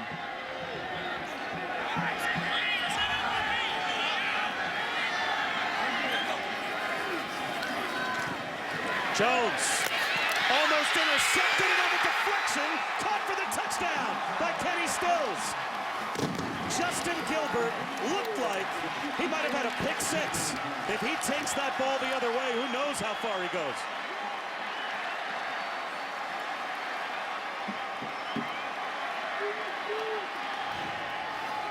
How about this route by Kenny Stills? We just talked about him being tired. Shows a little shake right there to the outside. Gilbert tries to break on it. Doesn't get it. And there's the focus and concentration that he lacked on the last one. Kept it there and reeled it in for the touchdown. 11th touchdown reception of the season for Kenny Stills. And we're tied again. That ball went right through the hands of Justin Gilbert. And if he picks that ball off, I'm not sure anybody catches him. You go from 0 to 0 just like that. How about Oklahoma? That's their 4th consecutive possession with a score. We got a ball game on our hands. I need a new look. That might be it right there. Let's take another look at how close this was to what might have been a pick 6 for Justin Gilbert if he comes up right through his hands. And great concentration. Those defensive backs, they play defense for a reason. It's because they can't catch the ball. You got to go knock it down. You got to bat that ball somehow. But Justin Gilbert played it perfectly. Kenny Stills, a junior, has become the go-to man for Landry Jones this year with Ryan Broyles moving on. And how about Landry Jones in the first half? He's now had senior day, down 2 touchdowns at home against Oklahoma State in the Bedlam game, and now he's up to a couple of touchdown passes on the last 2 drives alone. 292 yards on the day at halftime.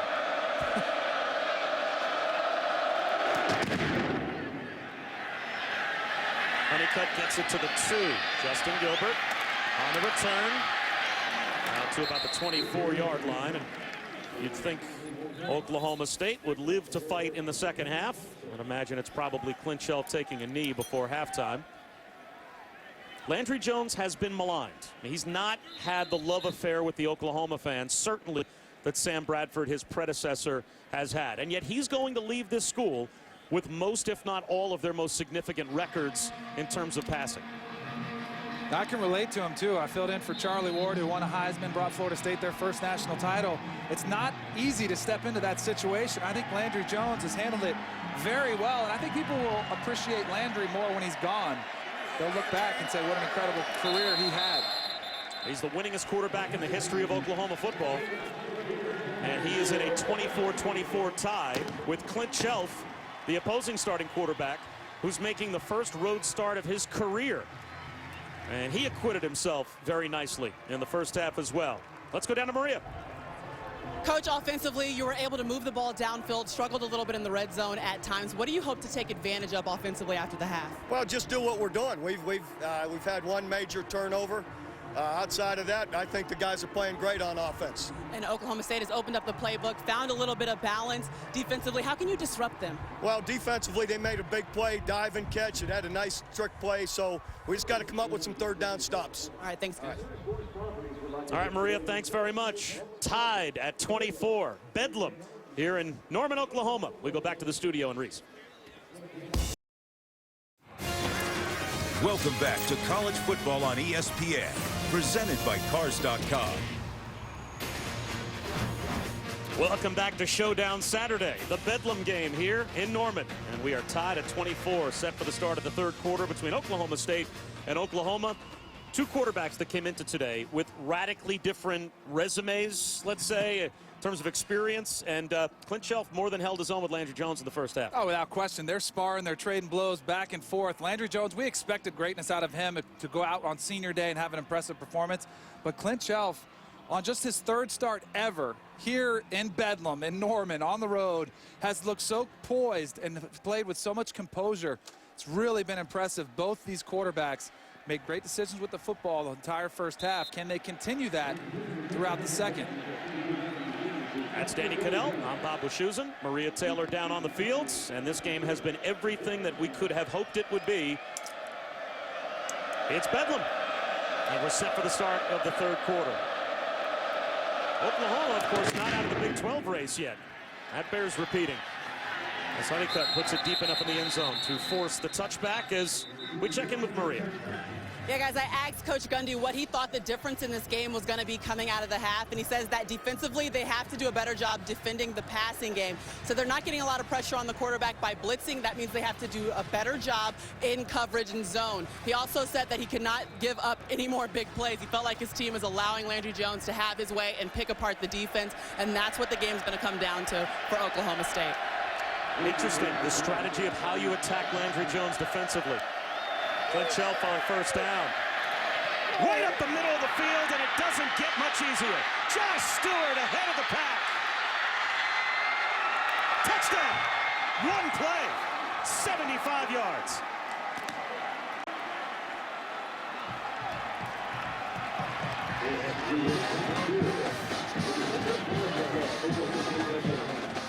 Boy, how about the play call for Oklahoma State coming right out of the gate? Watch these safeties. They kind of lull to sleep. Here comes the crossing route. But the safeties, they're just kind of lazy. They're saying, hey, it's probably going to be a run. They suck up. Clint Shelf pops it over the top, and then it's off to the races. And just like that, Oklahoma State is up 7 again. It's amazing. Doesn't matter who plays quarterback for the Cowboys. They've gone through 3 quarterbacks this season, a rotating group because of injuries. Clint Shelf becomes number 3 in that rotation, and he's playing like a veteran here in the Bedlam game in his first ever road start. Look, Josh Stewart saying, give me the ball, I'm open. Hey, I'll give it to him all day. He makes plays like that.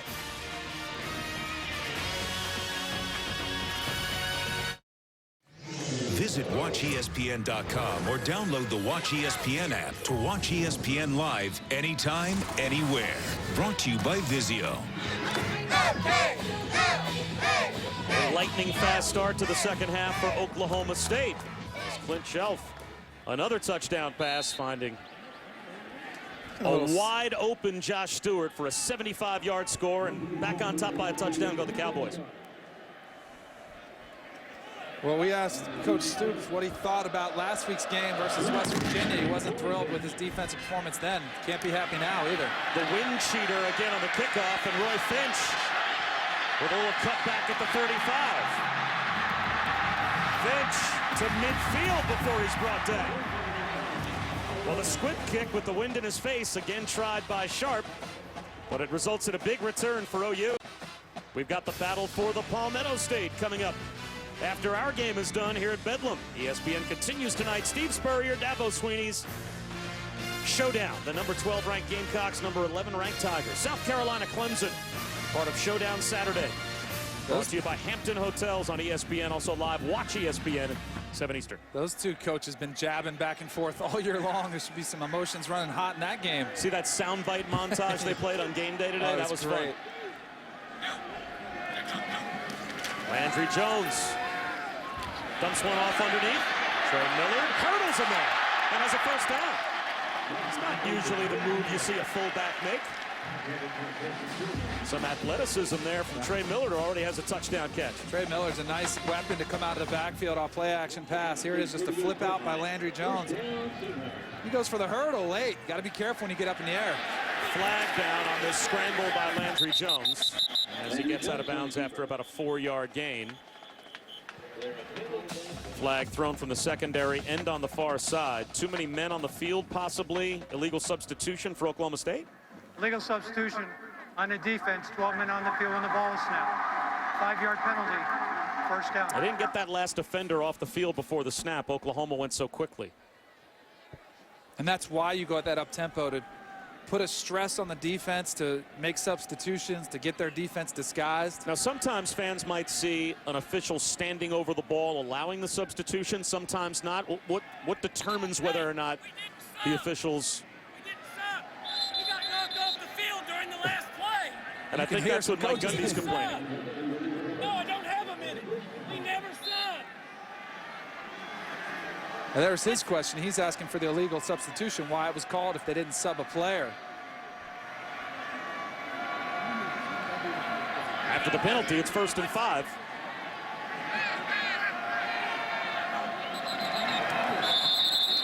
And now a flag will be called, and this will give the 5 yards back. Start on the offense. Number 18, 5-yard penalty. So now we're back where we started, 1st and 10. I think the determining factor is if the offense stubs, the defense has to be allowed to sub as we go down to Maria. Yeah, guys, Mike Gundy was arguing with the refs saying they did not sub. In fact, a player got pushed out of bounds, and then when the second penalty was called, he said, see, that's the good Lord looking out for us. 1st and 10 as Oklahoma back to work. And a handoff right up the middle to Miller. Another first down, a gain of 12. And I know at Florida State, we ran an up-tempo offense, and you wanted those officials. You see the official now waiting over the ball, looking for the signal to give them the all clear, but you want it to go as fast as possible. And that's certainly what they're doing now. Damian Williams with a cutback. He's heading south instead of north, and loses 2. Larry Stevens was there to make the stop for Oklahoma State. And Oklahoma scored their last 4 possessions of the half. They're going to need to score in this 5th possession in a row to match Oklahoma State.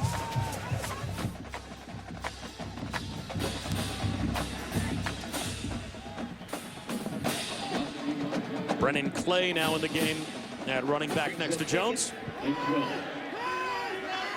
2nd down and 12. Landry Jones flips the screen. Brennan Clay breaks a tackle, can't break another, and only picks up a yard. Well done by that defensive front for Oklahoma State. Nigel Nicholas came over and got the tackle. So now it's 3rd down and 11. The scenario for Oklahoma State, 3rd and 11, you're probably perfectly content giving up a field goal. You just don't want to give them the first down conversion.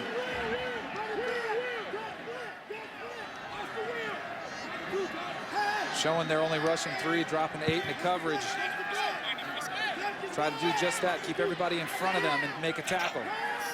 Only the 3-man rush. So Landry Jones has time, forced to try the check down. And Brennan Clay on the short hop can't come up with it. So not only will Oklahoma have to settle for a field goal, but it'll be a sizable one at that, and Brennan Clay's down. He was hit.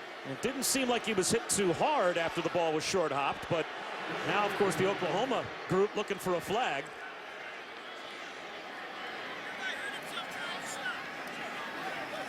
And it might look like a inconspicuous little, missed pass, but those yardage you just talked about, they could be valuable for this field goal kicker.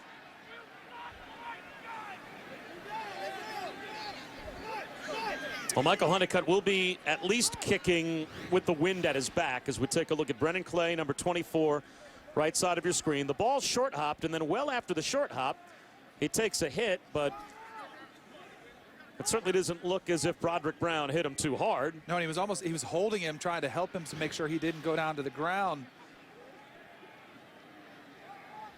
He's touching it, he's rubbing his neck there a little bit. So Brennan Clay seemingly shaking off what might have been a little cramp or a stinger in his neck. And Michael Honeycutt, who, as I said, is kicking with the wind at his back, but this is at least a 45-yard attempt.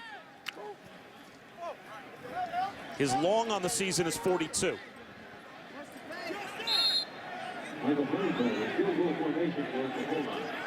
So Honeycutt will try what would be a season long if he makes it.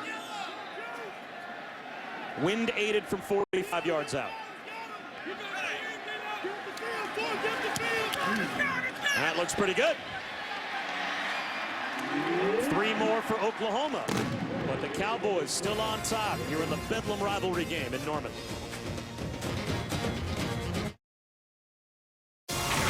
ESPN College Football, brought to you by the Buick Verano. Unexpected luxury in a car this size. Nice when you have a football program that has enough Heisman winners. You can make Heisman Park. There's the statue to Sam Bradford. 5 Heisman Trophy winners in OU history. The newest, of course, on display is Bradford's back in 2008. Of course, quarterback of the St. Louis Rams now, but that's just outside the stadium here at Oklahoma as we are at Owen Field. It's good for everybody except the current quarterback, because, man, those expectations get set. That bar is raised, and you are held to that standard. It is tough to live up to. Well, he'll leave here without a Heisman, but he's not going to leave here without his name etched all over the Oklahoma record books. That, of course, Landry Jones. That last drive, though, short-circuited.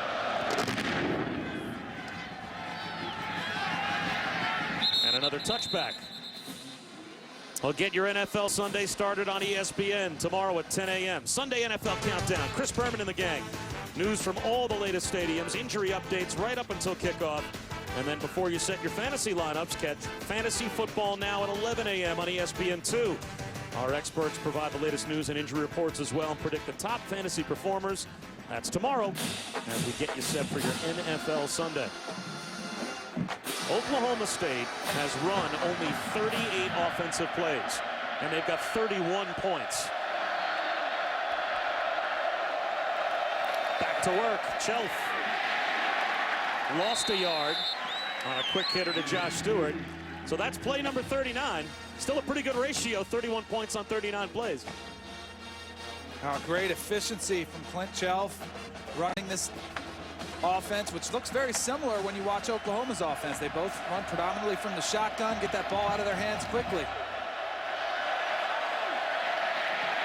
Hand off to Randall, and he picks up 2. Well, let's take a look at the quarterback carousel. It has been busy this year for the Cowboys. Oh, they started off the year with the true freshman, Wes Lunt, then he went down with a knee injury. Then came J.W. Walsh. Lunt actually came back. Chelf played some more, and then the last 3 starts went to Chelf. 3rd down and 9. Chelf with a bullet, incomplete. Stewart, the intended receiver. Well covered by Gabe Lynn, thrown a bit behind Lynn, so 3 downs and out for Oklahoma State. Oklahoma about to get the football back.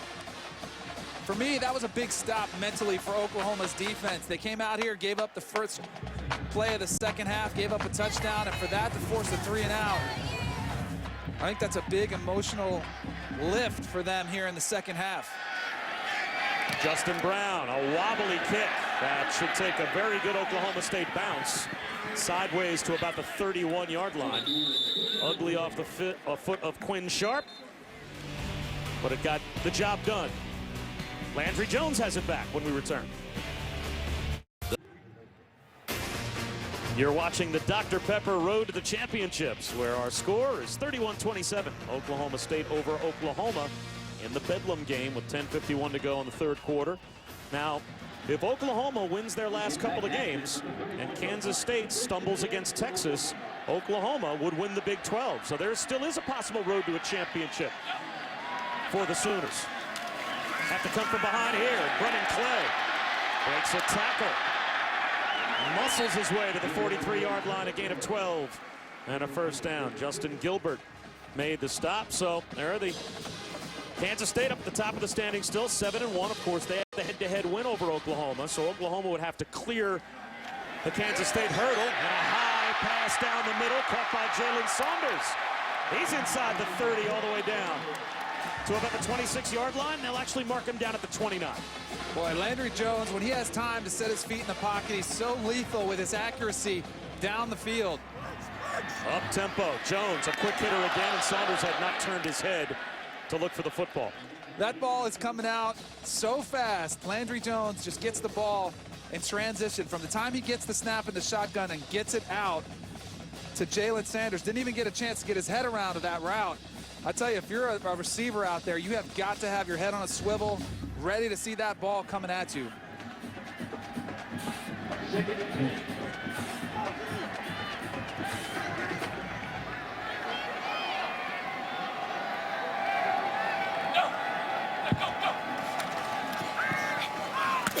Stills makes it 3rd down and 5 with about a 5-yard gain to the 23. It's actually 3rd down and 4 now for OU.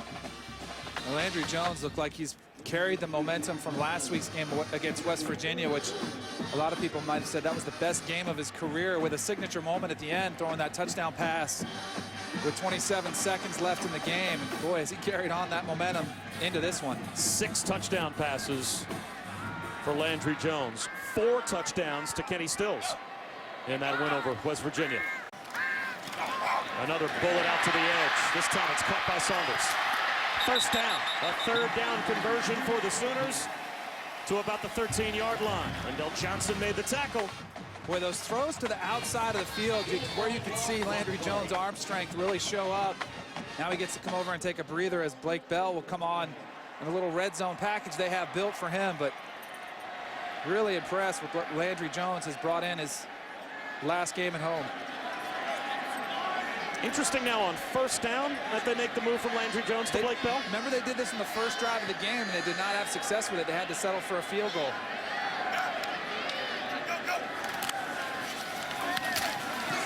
And a trap handoff to Trey Millard. Did he lose the ball? It is a lost ball. It's going to be Oklahoma State football as Trey Millard in the middle of the pile. Obviously, well, the whistle's not gone down. They're not going to. They're still running. A defensive player always wants to get a touchdown. The ball was blown dead. It's recovered by Oklahoma State, but when number 11 recovered it, his knee was on the ground. First down. And remember, before when Blake Bell was in the game, he had a fumble earlier in the game. I am not a fan of switching out quarterbacks, especially when you're moving the ball in a drive. Here's a look. Handed it to Trey Millard. That time the ball is clearly on the ground. You saw Sean Lewis just grab it, but his knee was down when he was there. But a costly turnover right when Oklahoma was knocking on the door again. Interesting, clearly fumbled, and none of the players around the fumble reacted at all. It was Lewis that all of a sudden saw the ball on the ground late and picked it up. So the turnover gives it back to Oklahoma State. Wide receiver screen to Josh Stewart. And Stewart close to a first down. 9-yard gain on first down for Josh Stewart. Well, in these types of games where everybody's scoring almost every possession, those turnovers can be so costly. Now the Cowboys go up tempo.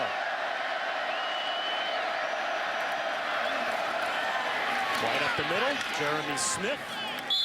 And he's got a 4-yard gain and moves the chains. I tell you what, there are two jobs I would not want as a football coach. I wouldn't want to be a defensive coordinator in the Big 12, and I wouldn't want to be an offensive coordinator in the SEC. I mean, you're going against the best of the best every week.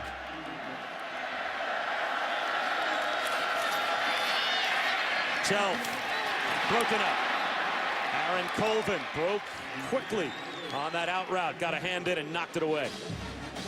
Aaron Colvin with a great break on the football. That time almost undercut it. What could have been a pick six. Aaron Colvin came into today with 10 passes broken up on the season to lead Oklahoma and number 2 overall in the Big 12. He's had a terrific junior year. 2nd down and 10.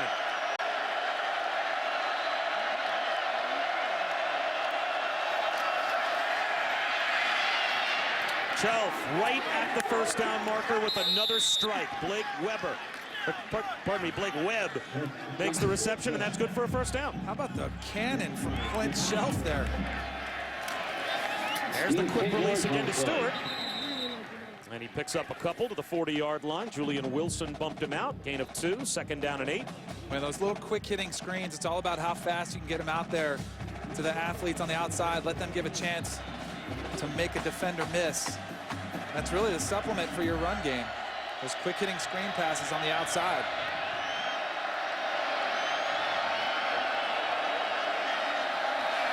Quarterback draw. Shelf with room.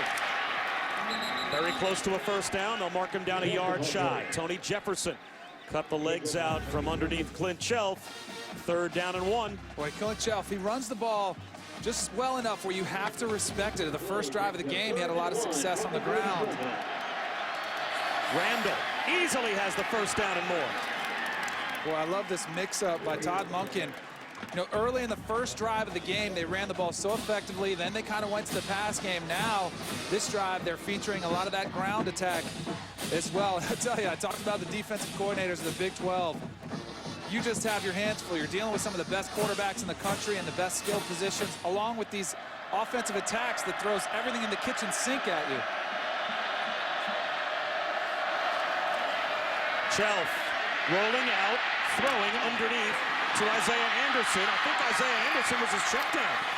And he still picks up yardage for a first down inside the 25, down to the 23. It looked off of that play action fake. He wanted to take a shot and thought better of it. That's a built-in play action to yourself. I mean, Shelf looked like he was going to run that ball in a quarterback sweep and then pulled up and threw it down the field. Randall breaks a tackle. Gets to the 20-yard line, a gain of about 5 more. They'll mark him down actually at the 21 or so. 2nd down and 6. There's defensive coordinator for Oklahoma, Mike Stoops, trying to do everything he can to throw Oklahoma State off of their rhythm. You know, when you face these up-tempo offenses, that's what you try to do. Such a challenge. Jeremy Smith met at the line and thrown back. 3rd down and 6 coming up. You want to disguise your coverages and try to throw blitzes out there, but when a team is coming out and they're up at the line of scrimmage waiting for that ball to be snapped, there's not a whole lot of time to communicate out in the field. Jordan Phillips got that last tackle for OU. So 11th play of the drive and the biggest play so far. Just outside the red zone, 3rd down and 6.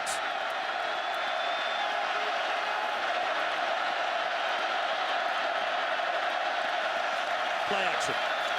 Shelf over the middle, throws it behind his intended receiver, and it is still caught for a first down. What a terrific adjustment by Josh Stewart. Boy, Oklahoma brought the house. 3 linebackers came on a blitz. Shelf knew he had to get rid of it. Watch Shelf stare down this blitz, set his feet, knows he's going to take a lick, and that's a big completion. Very close to a sideways or backwards pass. Josh Stewart scrambled after it as if it may have been. Shelf is still feeling the effects of that last hit where he got drilled. So now it's 2nd down and 10. So far, Oklahoma State has been perfect inside the red zone. Not only 3 for 3 in scoring, all 3 trips resulting in touchdowns.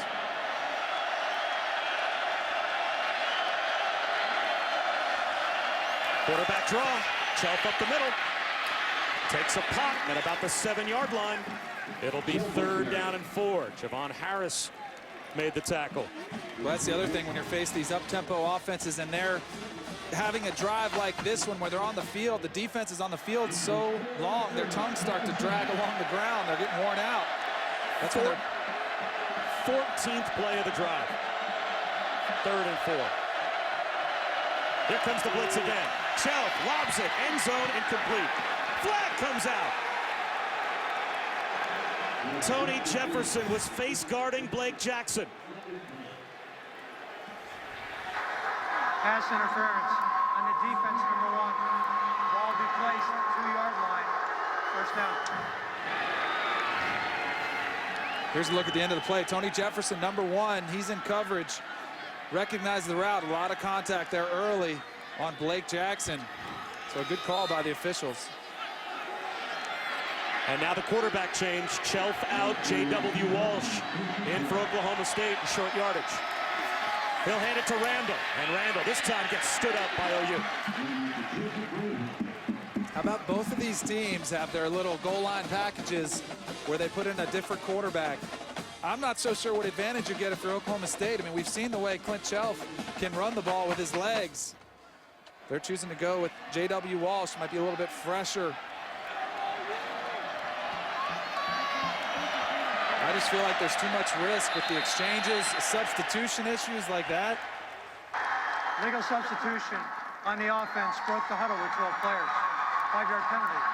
2nd down. And now you have to think you probably put Chelf back in because now you're in a passing situation here. Yeah, now you're backed up to the 7 or 8 yard line. Yep. And here he comes. They did say that J.W. Walsh was going to be their short yardage and goal line. Now with them having a lot more work to do, give Chelf the opportunity to come back in. That's the other reason why the Oklahoma State coaching staff deserves so many kudos for being so productive offensively. Not only 3 quarterbacks, but 3 quarterbacks with different styles. And they worked around all of them. And now it's Chelf in, 2nd down and goal, back close to the 8. Through the hands of Randall and incomplete. And just taking his eyes off the football was Javon Harris. He was coming up, I think, to make a play on Randall and saw the ball float over his head, knowing he could have had a chance at an interception. Now it's 3rd down and goal. That was a tight window. Chelf came all the way back to Randall, his last option on that route. That ball was floating in the air for a long time.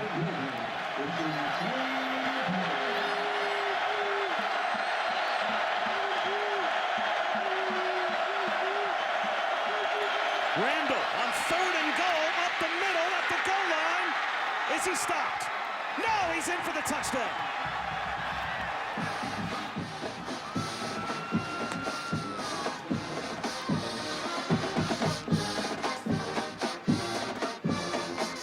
The 4th rushing touchdown of the day for Joseph Randall. What an outstanding job by the offensive line up front. They're going to get up on the linebacker, number 20, Frank Shannon, get a nice block, and then Joseph Randall extending for the end zone. What a drive. They might go to review. Well, it looked very similar to... Ruling on the field was touchdown. Well, Joseph Randall is a long running back. He's 6'1", 210. When he extends that football, it's almost like he can reach when he's falling from the 3-yard line and get across. Here he is. Let's see if his knee comes down. It might be on top of the helmet, but that ball, that's a touchdown all the way. His knee was on top of the Oklahoma defender's helmet. And Gino Grissom, who went for a little bit of a ride trying to drag down Joseph Randall, ended up preventing his knee from hitting the ground as Grissom ended up underneath Randall. So the 4th rushing touchdown of the day for Joseph Randall. And how about the drive? 16 plays, 86 yards. Ruling on the field is confirmed. Touchdown. Remember back in the first quarter we talked about both teams would throw the ball a lot, but the team that ran the ball more effectively would probably be the one that came out on top. And so far to this point, it's been Oklahoma State. How often do you see that in the Big 12 as well? 3rd and goal from the 7.5-yard line, you run a draw? I mean, in this conference, what a you beautiful just sling it all ways. What a great play call, though, by Todd Monken to catch Oklahoma off guards. They're thinking pass, you slip one underneath.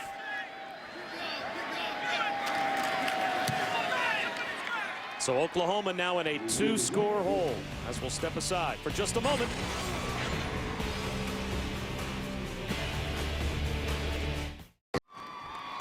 Mike Gundy's team has made 4 trips into the red zone, and they have come away with 4 touchdowns. And that is why they have a 38-27 lead. Last year, the win over Bob Stoops' Sooners, according to Mike Gundy, was the most important win in the history of Oklahoma State's program, because they finally won in the modern history of OSU football their first conference championship. And let's take a look at the work Joseph Randall has done today. Boy, he's been the workhorse down in the red zone. Opening drive of the game, extends for the end zone. There's another one, leaps, goes over the top. One getting hard-fought yards over the middle, and then the final one in the last drive, extending that 6'1", 200-pound frame across the goal line.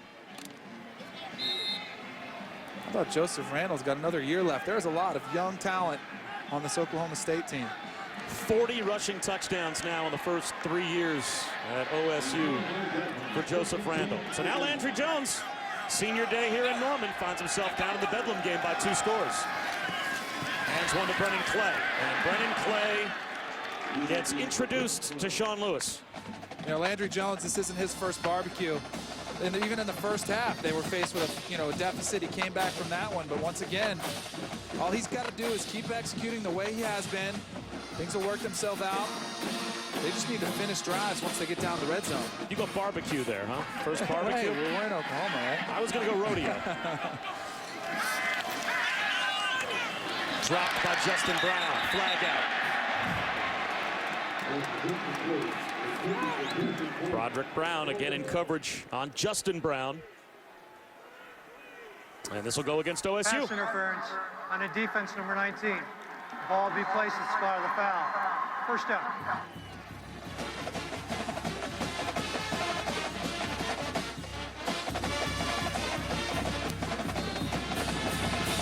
Let's remember what Oklahoma did against West Virginia last week and why there is so much time left in this game. How about the 4th quarter alone? Geno Smith to Stedman Bailey.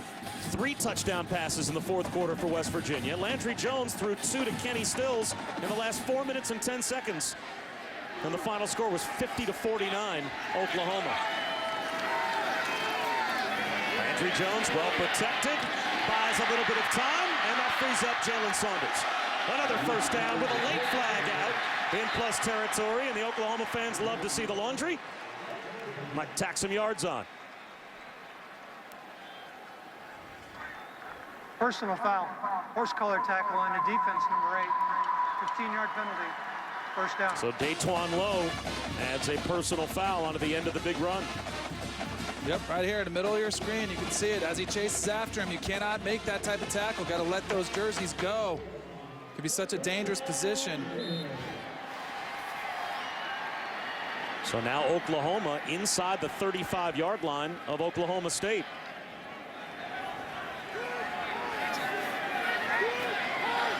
Well, if I'm a defensive coordinator in the Big 12, I would just take a lot of risks. Say, hey, these guys are probably going to score anyway. Let's try to force the issue. Play action for Landry Jones. Slant right, tipped and incomplete. Nigel Nicholas, it looked like, got a hand up and knocked that one down. That's another thing you can do. If you can't get to the quarterback and hit him, pressure him, you can bat those balls down. Especially if you're getting worn out as a defender, a defensive lineman. If you're getting tired, get those mitts up. Bat those balls down.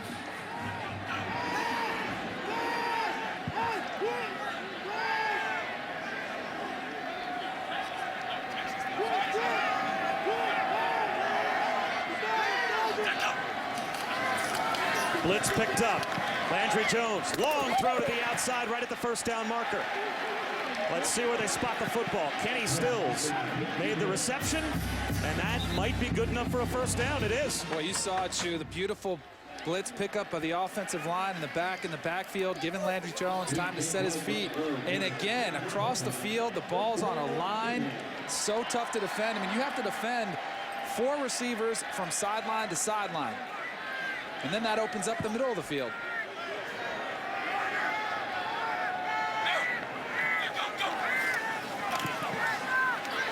Landry Jones throws one sideline high in the air. Brennan Clay pulls it in, but they'll say he's out of bounds. Incomplete. It'll be 2nd down and 10. Boy, when that ball was in the air, I thought Sean Lewis, number 11 for Oklahoma State, might have had a pick 6. He was that flat defender trying to run underneath that. And here's one more look at the catch at the end of the play. Clearly, Brennan Clay's foot is out of bounds. 2nd down and 10 with Oklahoma down by 2 scores.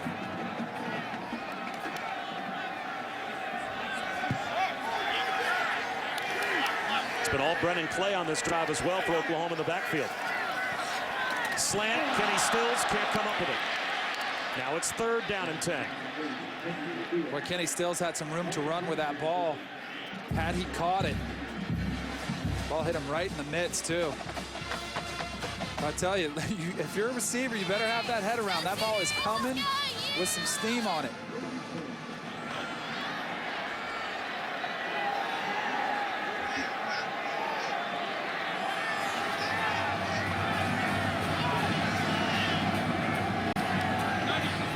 Landry Jones wants to get his team set now. Play clock down to 5. Only a 3-man rush on 3rd and 10. Landry Jones has the time he needs. Right at the 1st down marker is Justin Brown. Where will they spot the football? It's a 1st down without measurement, in spite of the fact that it looked like one of our officials at the top of the screen was short of our line to make. Credit the offensive line with that 1st down. Landry Jones had the time while Justin Brown was working on the outside to get open. And this is a unit, we talked about it earlier. They lost 2 starters in August. They've been a patchwork group up front, but today they've done a great job of protecting Landry Jones. So a 3rd and 10 conversion.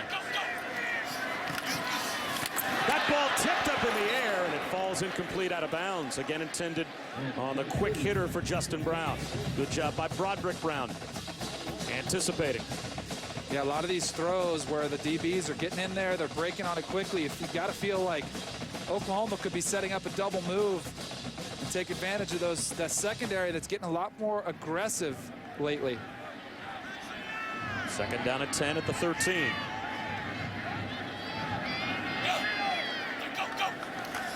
Handoff this time to Clay. And he gets pounded after a gain of only 1.5 yards.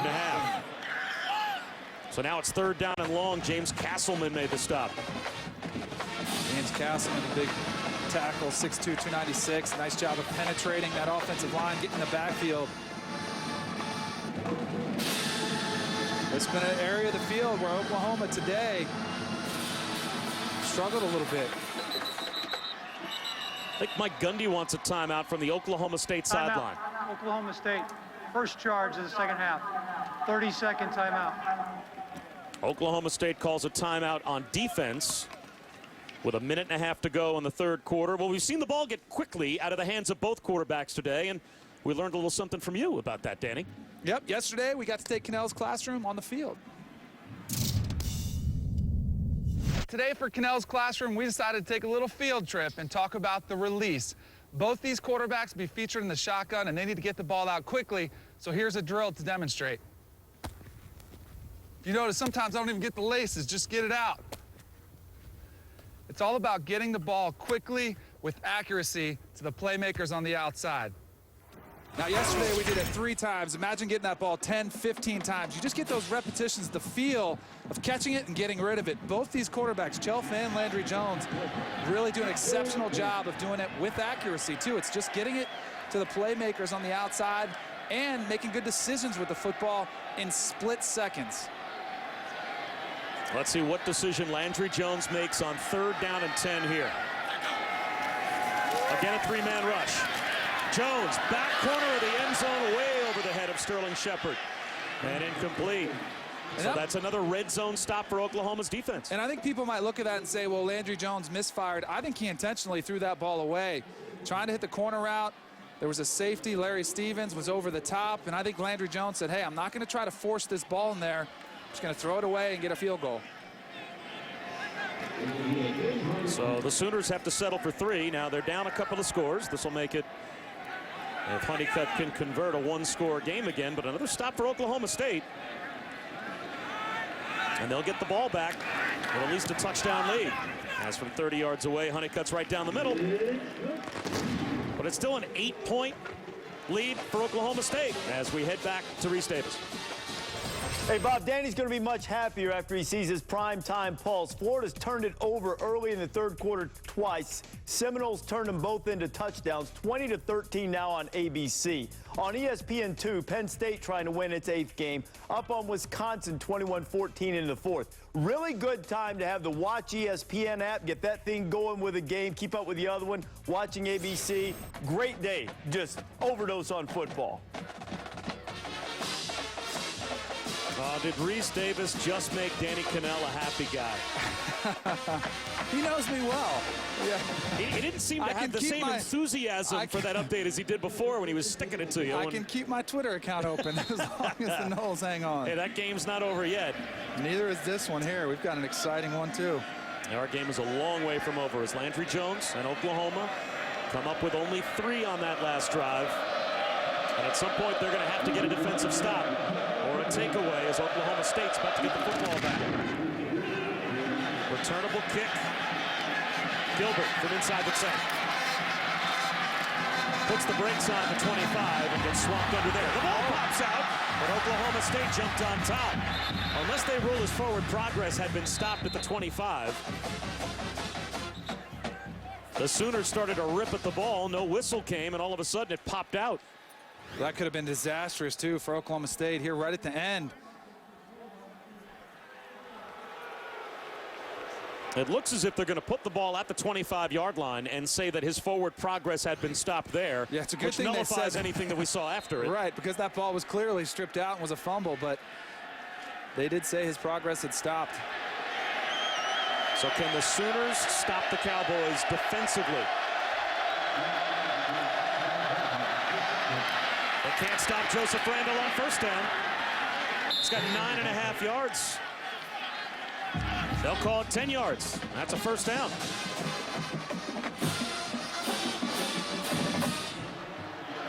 There's that quick release out to the edge.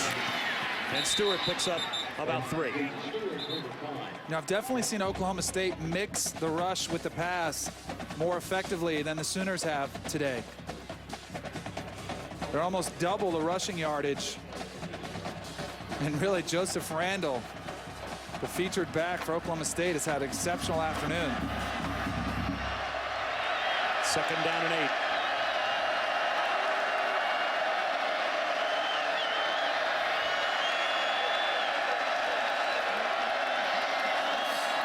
Blitz comes off the edge. Shelf doesn't see it. Aaron Colvin came untouched, and Shelf didn't react in time and takes the sack. Shelf was sitting a long time in the pocket. Watch the corner come right off the edge. Aaron Colvin delivers a blow there. Shelf got lucky there. That ball was up in the air. It could have been stripped from the blind side. And now in a situation, 3rd and 18, this is when you have to be real careful with the football or as a play caller. So the first sack for either team makes it 3rd and 18 when we start the 4th quarter. 15 minutes left in Bedlam here in Norman.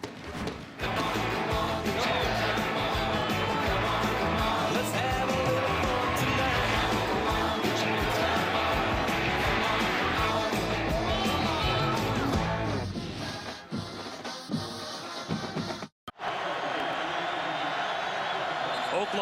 Oklahoma State heading to the 4th quarter. It's an 8-point lead for Oklahoma State.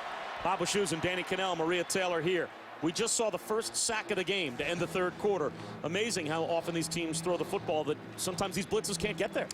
They get rid of the ball fast, but I think for these defensive coordinators, they're going to have to start taking some more risks, especially for Mike Stoops, to try to force the issue, create turnovers, get the ball back in their hands of their offense.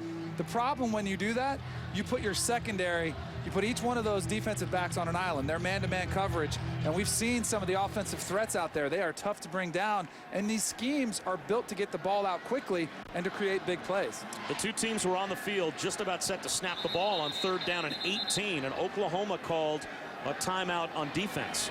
Now, how often will you see a coach call a timeout on defense before a 3rd down and 18 play? A little perplexing there, too, especially when you've got to think Oklahoma State is just going to run a draw or something very conservative. But with an empty backfield, maybe that's what made them a little bit nervous. Just goes to show you, I guess, how much respect the defensive coordinators have for the offenses in this league. 3rd and 18 to start the 4th. Chelf wants a 1st down hookup. They can't make it happen at midfield. Ike Anderson was the intended receiver. Demontre Hurst knocked it down. How about the confidence that Todd Monken has in Clint Chelf? See the pass breakup at the end of the play. Pretty good defense there, but for Todd Monken, the offensive coordinator for Oklahoma State, on a 3rd and 18, the whole world thinks you're going to play something conservative. Moving that ball down the field, trying to get first. Quinn Sharp with a beautiful punt. Spirals it down to the 19. Saunders gets loose.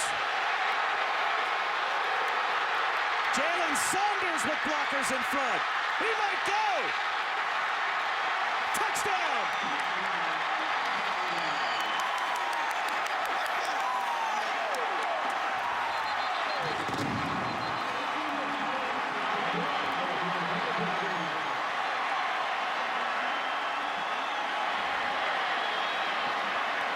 There's a flag down. There is no foul for a block in the back on the return. Touchdown.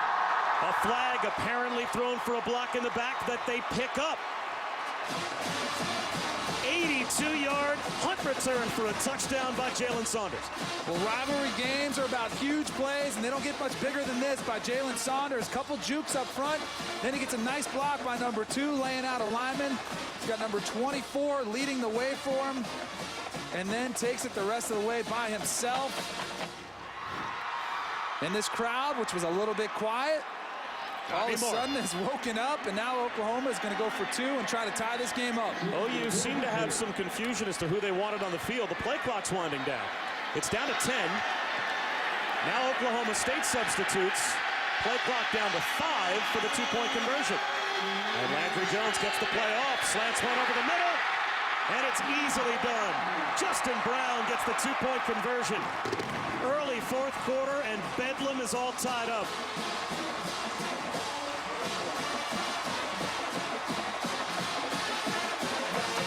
Has this been any fun?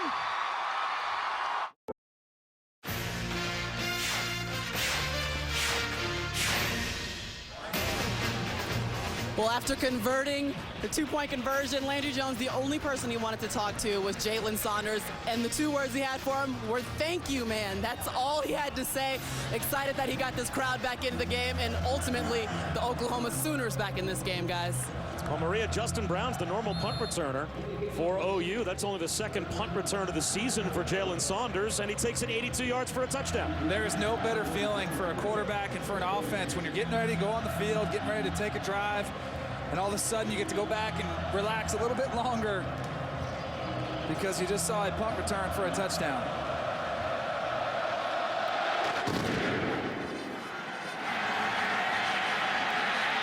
This kick returnable from about the 2. Jeremy Smith. Shut down inside the 20-yard line as we go back to Reese. All right, Bob, SportsCenter right now brought to you by Discover Card. Had a little history earlier today, Wisconsin and Penn State on ESPN2. You can always catch it on that Watch ESPN app. Ball is 79th touchdown that broke the FBS record. Penn State, though, has the lead on Wisconsin 21-14. Badgers are going to the Big Ten title game. Well, Reese, you mentioned history. We've seen some history made here today as Landry Jones has become the all-time leading passer in the Big 12. So Spectacular moments across the landscape of college football this afternoon. And a terrific game now tied at 38. Shelf off a play-action fake. Under pressure. And there's sack number 2 on the day. Tom Ward gets the takedown. Well, in the last couple possessions defensively for Oklahoma, they've gotten a little bit more aggressive. Watch number 21 loop around, sees the pass, and comes up on the blitz and able to get the sack. But defensively, Mike Stoops and this defense have gotten more aggressive, taking more chances.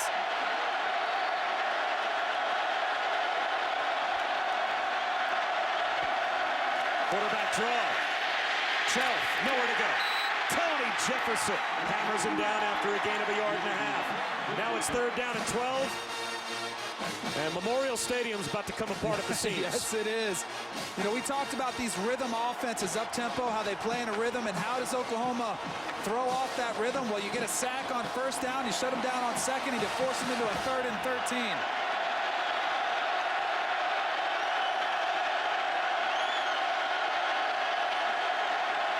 Here comes the blitz again. Shelf off his back foot. 3 downs and out for OSU.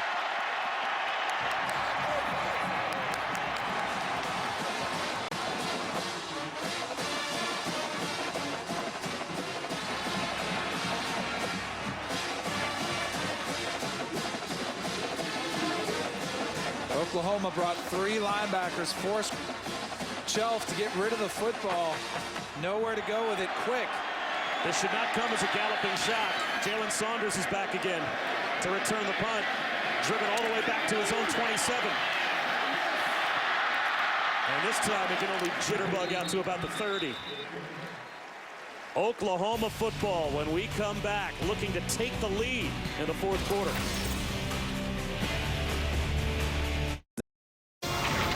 ESPN College Football is presented by Cars.com, where confidence comes standard, and in part by New York Life Insurance Company. A look at the Noble Oklahoma Museum of Natural History here on campus, one of the most popular attractions in Norman. Speaking of history, Oklahoma State's lead is history again, in spite of the fact that the Cowboys are 4 for 4 in the red zone today, scoring 4 touchdowns. Joseph Randall accounting for all of them as well. Here's Oklahoma with a chance to lead for the first time of this game.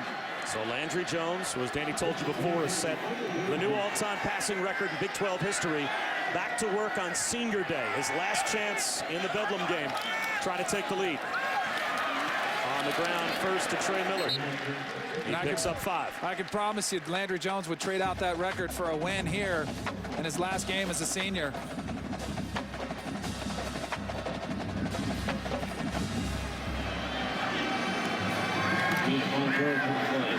That ball tipped. It falls incomplete. Trey Millard and Brennan Clay have, for the most part, been the tandem at running back in the 2nd half. We have not seen Damian Williams in quite some time.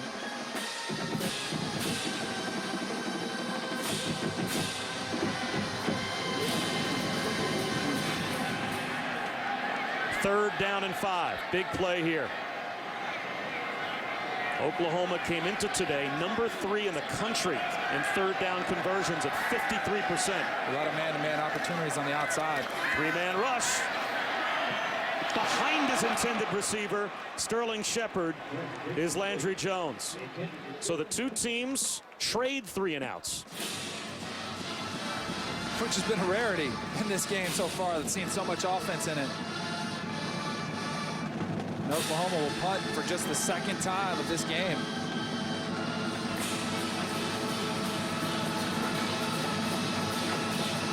Tressway to kick it away. Charlie Moore back to receive. Nice looking kick by Way. Moore inside his own 10-yard line. Trying to turn the corner and get a block. Breaks the tackle. And he's out to the 24-yard line. That turned into a very good return to change field position at least somewhat for Charlie Moore. We'll step aside.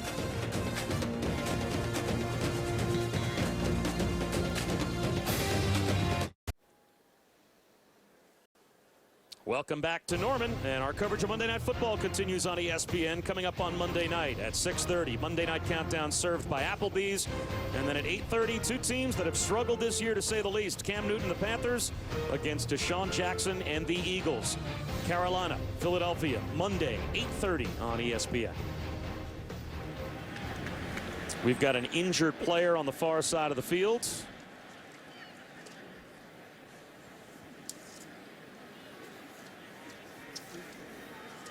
Looks like Julian Wilson is down for Oklahoma. That is Julian Wilson, shaken up on that last play, and he's been down for quite a while. And now the training staff helping him back to his feet.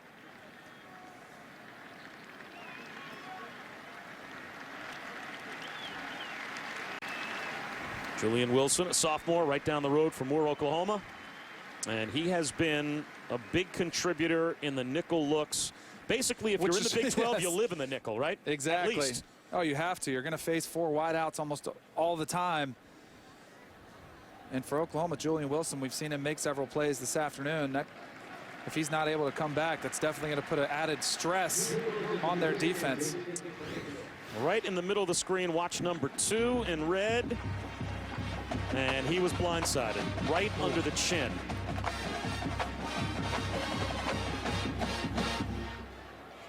Ashton Lampkin looks like got that hit on Wilson.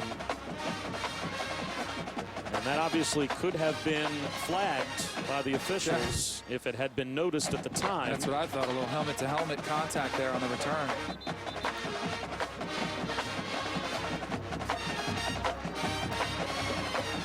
So after the two defenses get stops in a 38-38 tie, we trade 3 and outs. Oklahoma State has the football back at their own 23-yard line. Clint Shelf needs to find his rhythm again. He's one of his last 6.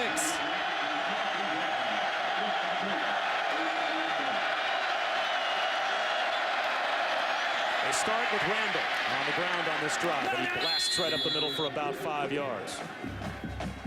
You know, we talked about Oklahoma and how impressive they've been with their only losses coming against teams that are or were number 1.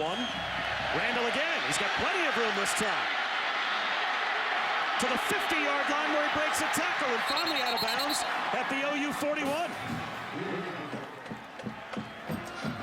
Well, I tell you, this Oklahoma defense caught a lot of heat for its rush defense last week against West Virginia, the last few weeks of the season. And again, Oklahoma State has been able to expose that weakness. There's the quick screen. Josh Stewart. He's got another first down. What I was going to say quickly before is, let's keep in mind, Oklahoma State, they're 6-1 in their last 7. Their only loss to Kansas State, who, of course, was number 1. So they've been red hot. Hand off to Randall, right up the gut. Hurdles a man. That's another Oklahoma State first down inside the 20-yard line. They are just gashing them on this drive, 10, 12 yards a pop. Now Oklahoma trying to substitute out some players.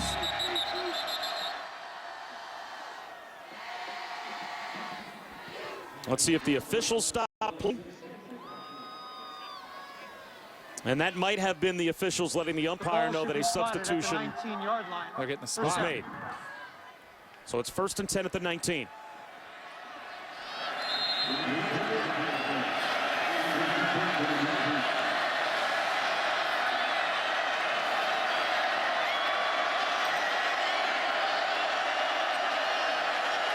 Now it's Jeremy Smith, finds a cutback lane.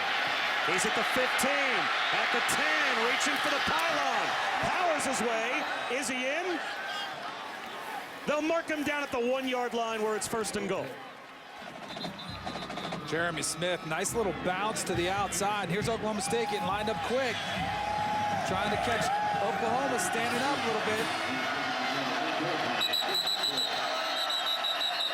They're going to review this. He looked close. Previous play is under further review. Ruling on the field was the runner was short goal, the 1-yard line. I mean, from here, I thought he scored. I don't know about you thought, Shu, but unless he stepped out of bounds.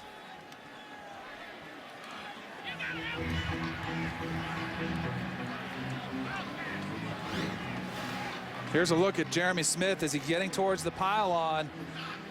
Boy, I tell you that.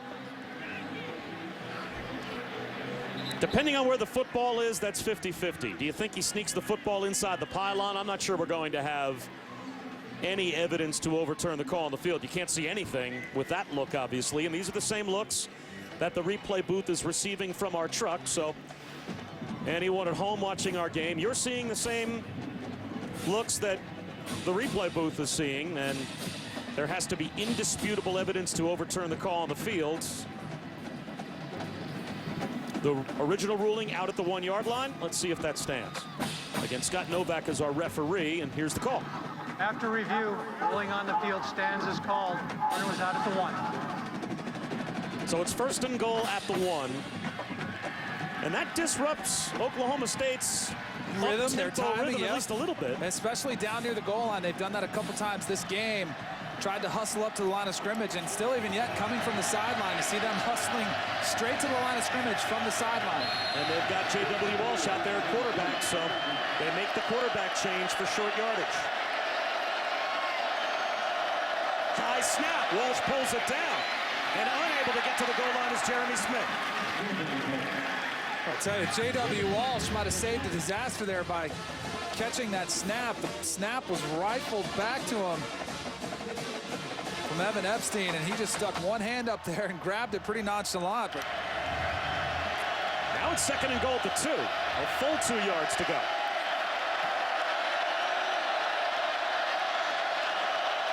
Walsh will keep it himself. Gets to the end zone, and he's in. Touchdown, Cowboys.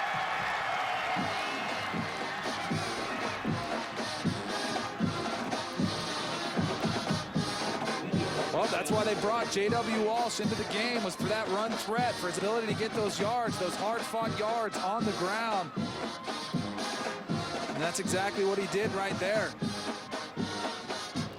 In spite of the fact that Oklahoma State has the 6th best passing attack in the nation, that is their 5th rushing touchdown of the day. And the extra point tacked on by Quinn Sharp. Oklahoma has never led. Oklahoma State gets the lead back. Jeremy Smith just about got into the end zone. He was ruled to have been down at the 1, and from 2nd and goal at the 2, J.W. Walsh able to bowl his way in to give the Cowboys the lead back.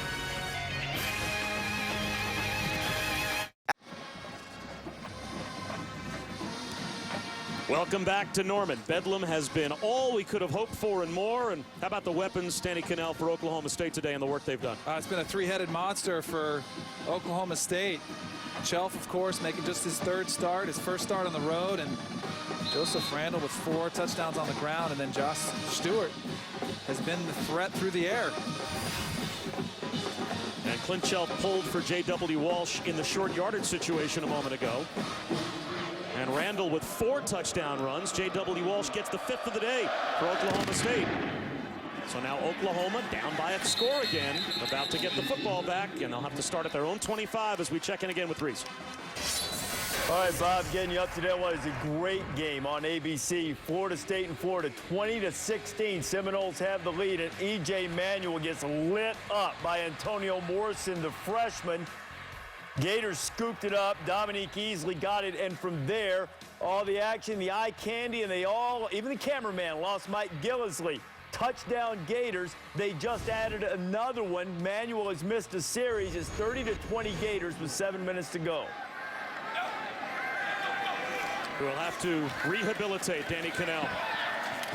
What a catch that is with a flag down. Justin Brown holding off Broderick Brown with one arm. I think made a one-handed catch with the other.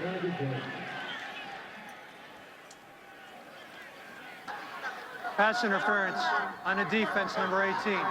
Penalties decline. 1st down. I'm not sure if everyone in this building understands how good that catch was. No, this catch was phenomenal.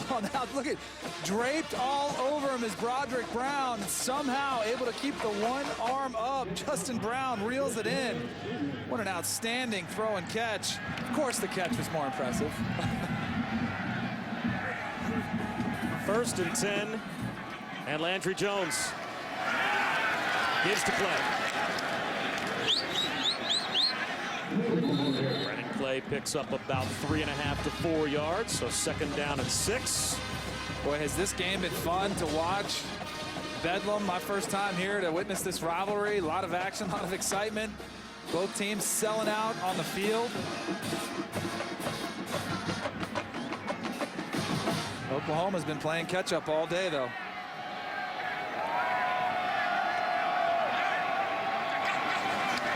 Blitz coming. Man-for-man coverage down the rail again, and it's Justin Brown.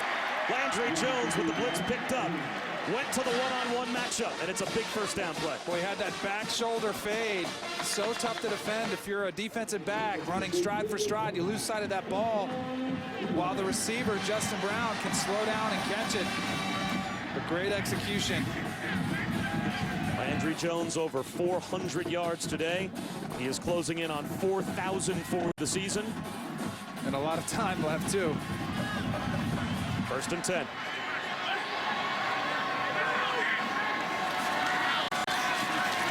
On the slant, through the hands that time of Justin Brown. So it'll be 2nd down and 10.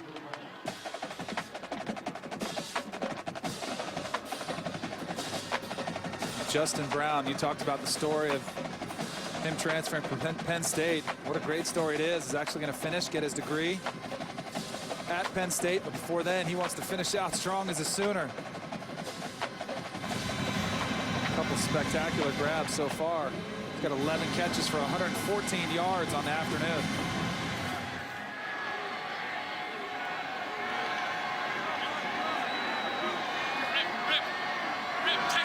Play clock down to 5. Play clock at 2 before 2nd and 10. They get the snap off. Landry Jones well protected, goes through his progressions and finds the true freshman.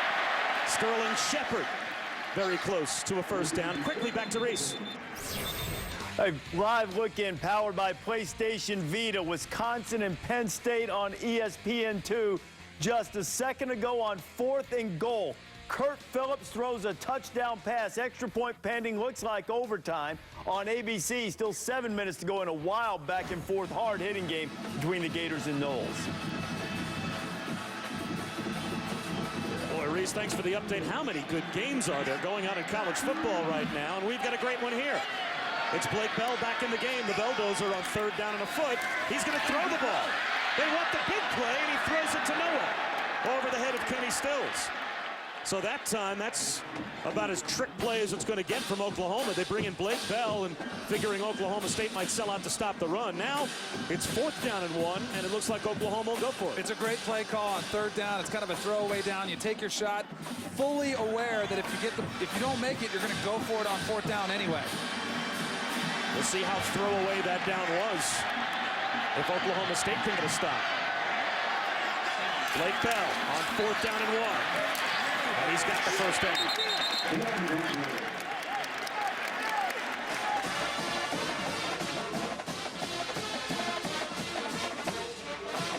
For OU, that's their 37th first down of the game. You talk about some offensive fireworks from both of these teams.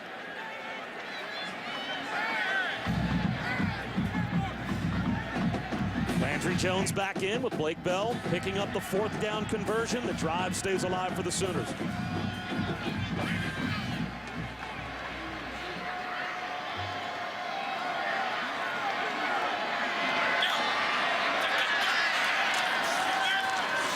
Flushed out of the pocket, Landry Jones throws it away. James Castleman brought some pressure, and for the first time in Oklahoma history, they've got 3 receivers in the same game with 100 yards.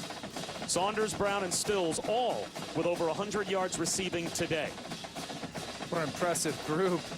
Pretty impressive wide receiving core on the outside. And talk about putting stress on a secondary. Who are you supposed to cover? Who are you supposed to roll your defense to? The guy getting them the football is not too bad either. No. 2nd and 10. Landry Jones slants one, and falling down on the play is Deron Neal. He was the intended receiver, so now it's 3rd down and 10. And it may not look like it with 38 points on the board, but Oklahoma, this has been an area where they've sort of sputtered.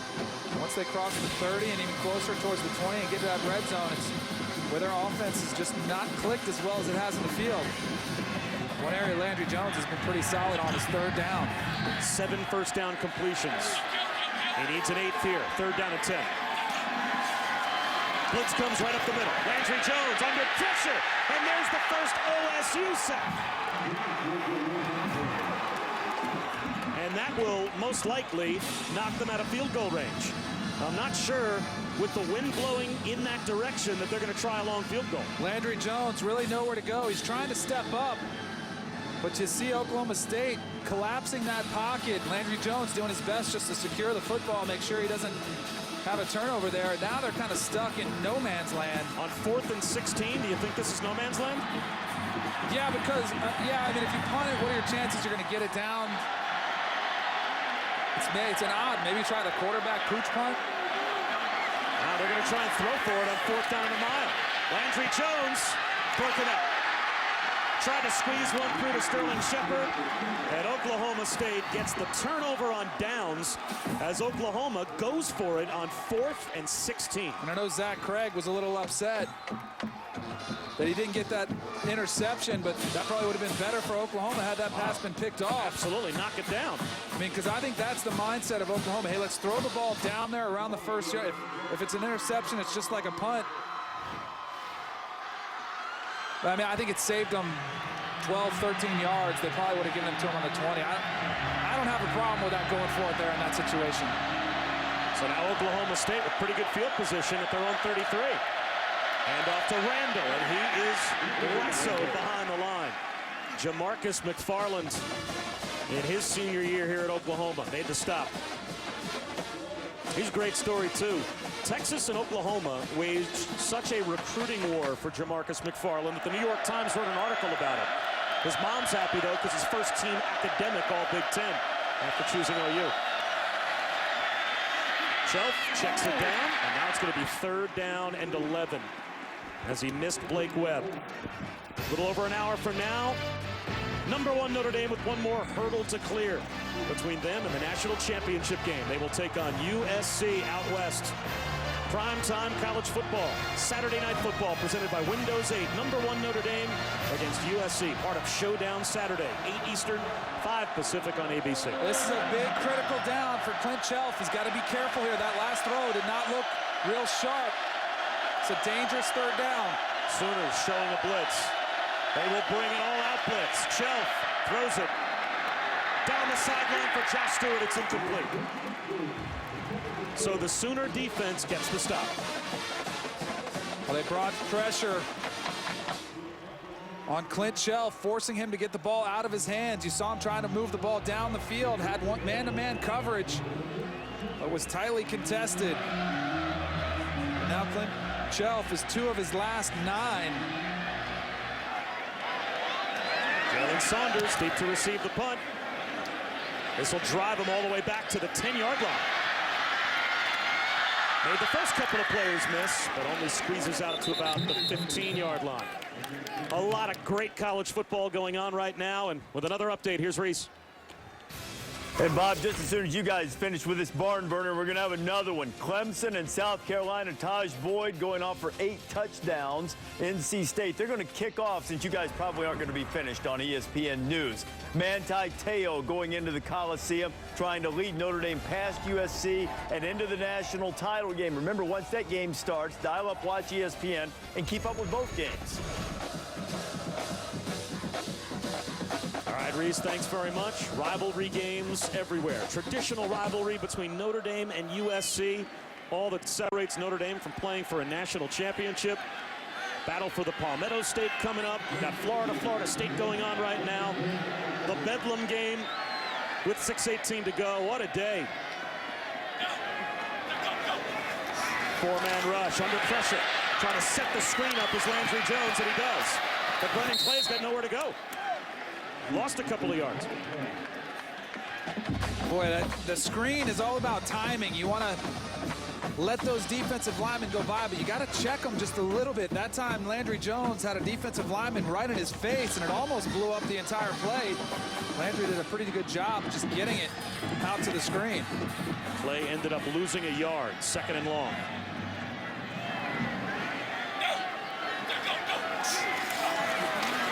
Jones well protected this time. Fires a strike. Jalen Saunders right at the first down marker, and it looks like they will give him progress just past the line to gain. They do. That's a first down for the Sooners. You know, for the most part, Oklahoma has been working that kind of mid-range passing game. The pass routes in 10 to 15-yard range. Their longest pass play of the game was a 33-yard pass. Just feel like sooner or later they could take a shot down the field.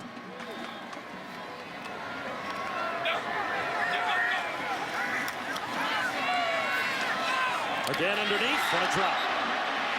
And it is so hard to do. That's what's impressive. You know, sustaining those long drives with the underneath pass game, because a play like that, you see a Kenny Stills drop, or you know, your offensive line has to protect. It's challenging to move that ball down the field with the passing game.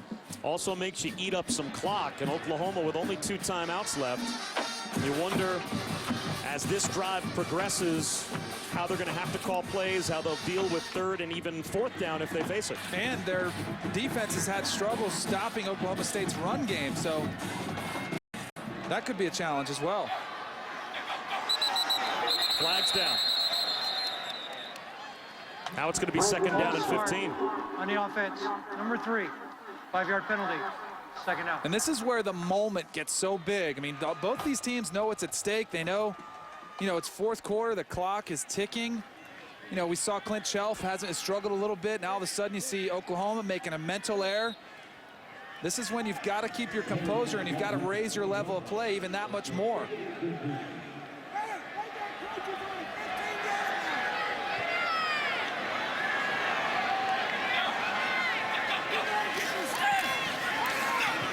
Andrew Jones underneath.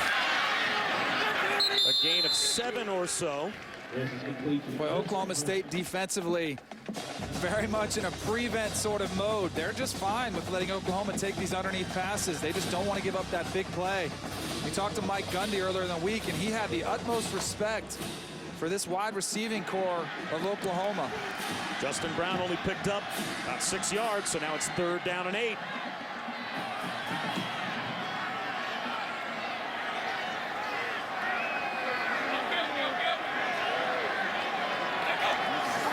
Three-man rush on 3rd down. Landry Jones steps into that throw, and he finds Jalen Saunders for a first down. What a huge completion and a gain of 10. Well, they ran a 2-deep man underneath coverage. And that's when you've got to get your wide receiver to win for you. That's exactly what Jalen Saunders did. Ran a nice little out route. Landry Jones put it on the money. Here comes the blitz. It's picked up. Man-for-man coverage, but Kenny Stills lost his footing. It'll be 2nd down and 10.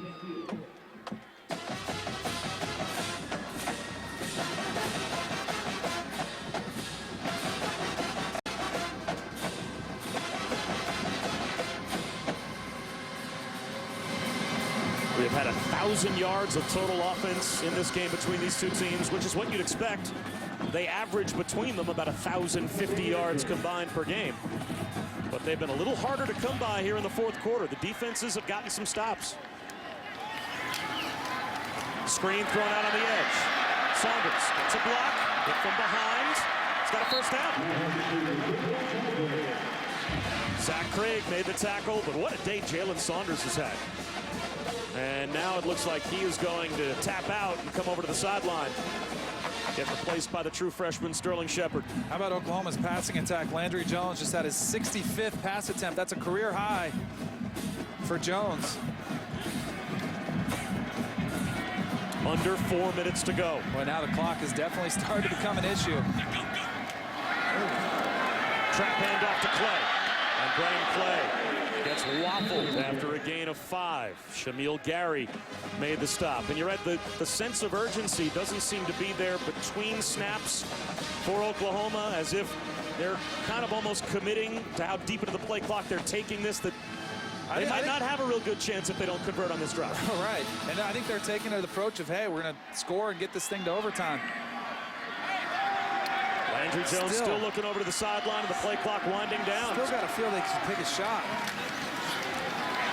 A bullet pass, low throw, sliding to make the catch, and it looks like he's got it. Justin Brown at the 35-yard line of the Cowboys. Well, the numbers just keep piling up for Oklahoma offensively.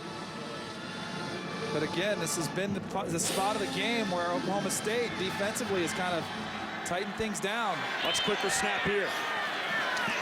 Coming across the middle. And Clay, he's got another first down, a gain of 11 to the 24-yard line. 2:50 to go.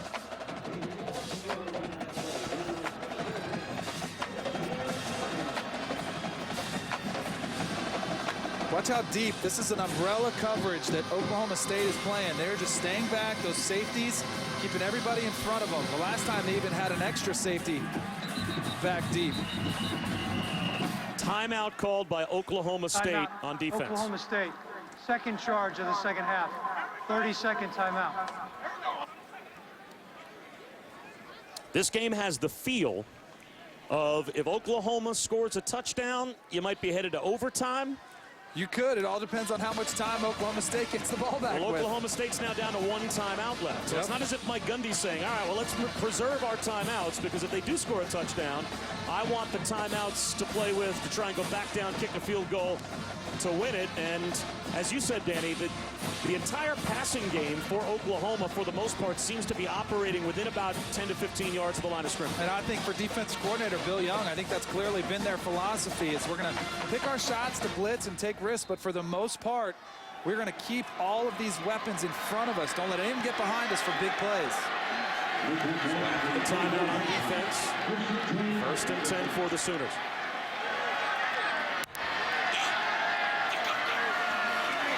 Clay. 4 yards on first down. I'll tell you, Landry Jones just has been patient all afternoon, not trying to force those deep balls, taking what the defense gives to you, and that's what you're supposed to do as a quarterback in this type of system. You go through your progressions. If the deep one's not there, you take the underneath routes. Coming up on 2 minutes to go. Oklahoma State brings a blitz. Landry Jones, again an underneath throw. Close to the first down is Justin Brown. Let's see where they mark him down. It looks like he's going to be about a yard shy. It'll be third down and less than 1. For those safeties, they get so wide. If there's a shot to be taken, I really feel like it could be over the middle of the field if they leave that vulnerable spot open. But you got to credit Oklahoma State. They've mixed it up between leaving that middle of the field open and by keeping a safety back there at times as well. Third down and 1. Huge play here. Obviously 4-down territory now for OU. Play up the middle. He's got the first down. 1:22 remaining. A touchdown ties it for Oklahoma. Has Bedlam lived up to our expectations? Or what? That and then some. 42nd first down of the game for Oklahoma. Now that clock definitely going to be an issue here. And Oklahoma still has not taken a shot to the end zone. They're going to have to sooner or later. First and 10 at the 13. Again, OSU shows blitz. They rush 5 to the outside. Millard makes the catch. He stays in bounds, so the clock continues to roll. As Millard picks up about a yard, and that might force Oklahoma to spend a timeout. And that's where Millard's got to be kind of aware of the situation. Just take it out of bounds. Stop that clock. He turned upfield, got hit, was ruled out as forward progress, stopped in bounds, so that keeps the clock rolling. Now, Oklahoma's down to 1 timeout left, 47 seconds. This really changes how you might call plays here, I would think, wouldn't it? Definitely, without question. If he gets out of bounds there and you still have 2 timeouts, yes. it's a radically different strategy. Absolutely.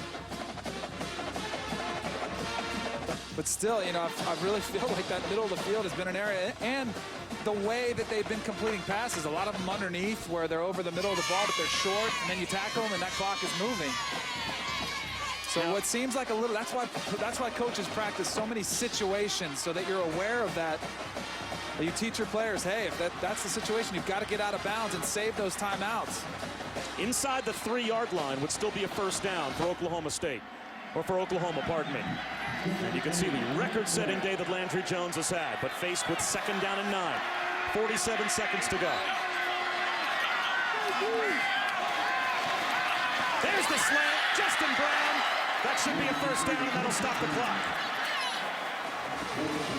check that. They will say, is he down before he got to the line to gain? That'll keep the clock rolling. Well, that's true. I mean, this is killing Oklahoma. They should be asking for a measurement or something to try to stop that clock. It looked at first as if he got there, but they mark him down at the 4.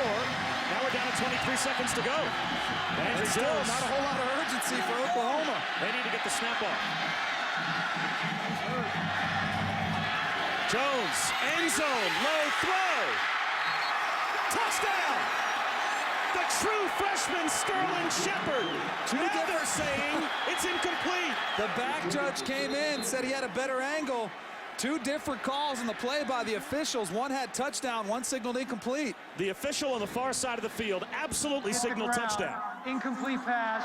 Here's a look, Sterling. Shepard goes down. There's the ball out. See the back judge there came in, saw the ball hit the ground.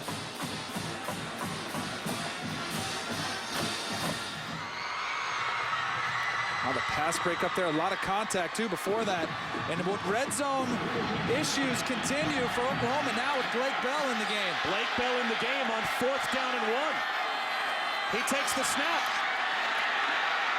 Gets to about the 2, at the 1. End zone, touchdown, Oklahoma. The Belldozer does it again.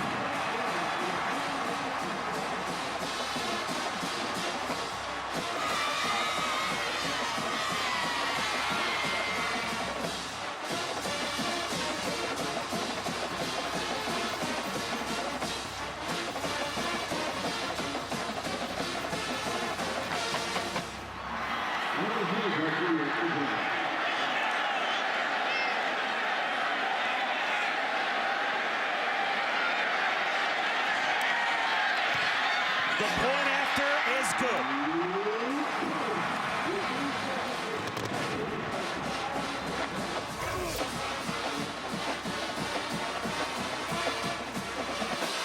And how about Blake Bell, the Belldozer? Bob, you know I've been hard on them, pulling him out of the game, but this is why you have him for these types of situations. 4th and 1 to go. Blake Bell gets stopped in the backfield.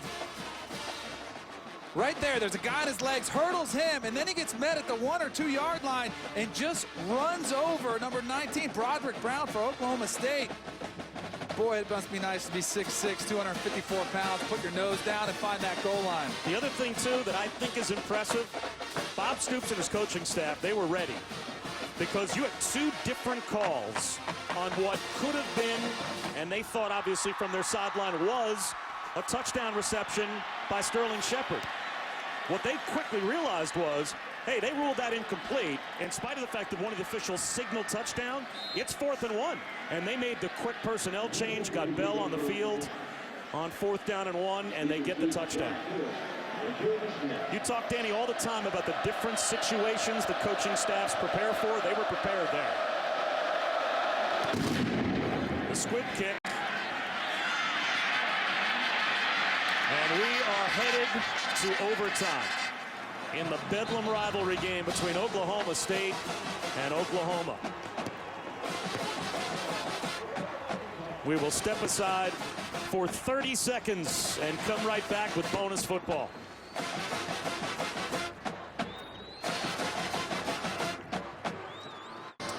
Blake Bell is the definition of the pinch hitter off the bench, the specialty player for Oklahoma. He forces overtime, and now the overtime rules, of course. Coin toss determines whether or not you want the ball or which end of the field you are going to defend. Each team gets 1 possession from the 25-yard line per overtime until the winner is decided. We're going to flip the coin again. Oklahoma State calls it.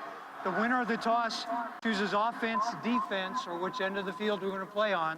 Each team will get 1 timeout per overtime period. And if we go into a period 3, you score a touchdown, you must go for a 2-point conversion. What is your choice? Heads. Choice is heads. Tails. Tails, you want to toss. Defense, which end of the field you want to play on? Okay, play there. Oklahoma State will start on the 25-yard line on the south end of the stadium. So overtime coming up after we go back to Reese. All right, Bob, as we get ready for overtime there, we're starting the Clemson-South Carolina game on ESPN News. Also on Watch ESPN, Tigers have the ball first. It's been a good day for the SEC against the ACC so far. We'll see how things unfold in Death Valley tonight. Well, Reese, we've had a good day here. A great day. This is the first time that Bedlam has ever gone to overtime.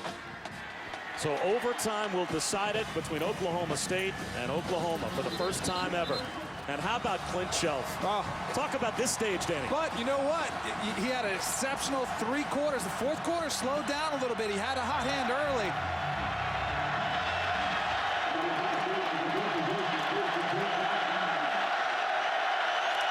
Play action on first down.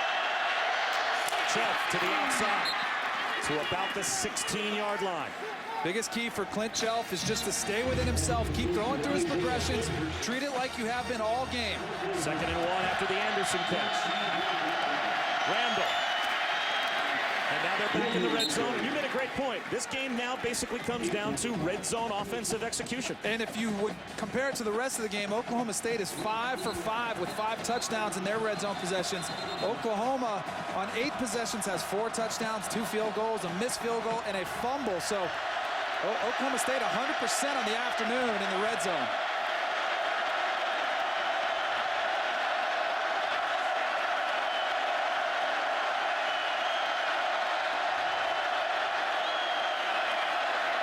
Shelf, high throw to the outside, incomplete. Through the hands of Josh Stewart. It'll be 2nd down and 10 from the 13. That was a little reminiscent of the interception that was thrown earlier in the game, almost identical. Clint Shelf threw a pass to Josh Stewart that was batted up and picked off by Oklahoma. Those throws to the left for a right-handed quarterback. Sometimes you got to make sure you get your shoulders facing that target.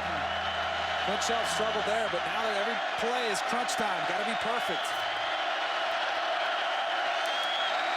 Screen to the outside to Stewart. And he's inside the 10 to the 9-yard line where it will be 3rd down and a long 6. Javon Harris, Julian Wilson came up to combine on the tackle. First possession of the first overtime. Bob Shoes and Danny Cannell, Maria Taylor here in Norman. 3rd down.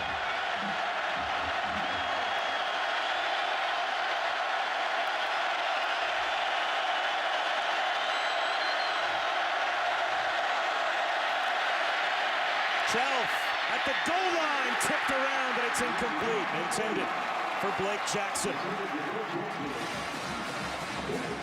Boy, that ball was in there for a long time. Here's a look at the very end of the play. Blake Jackson in some traffic.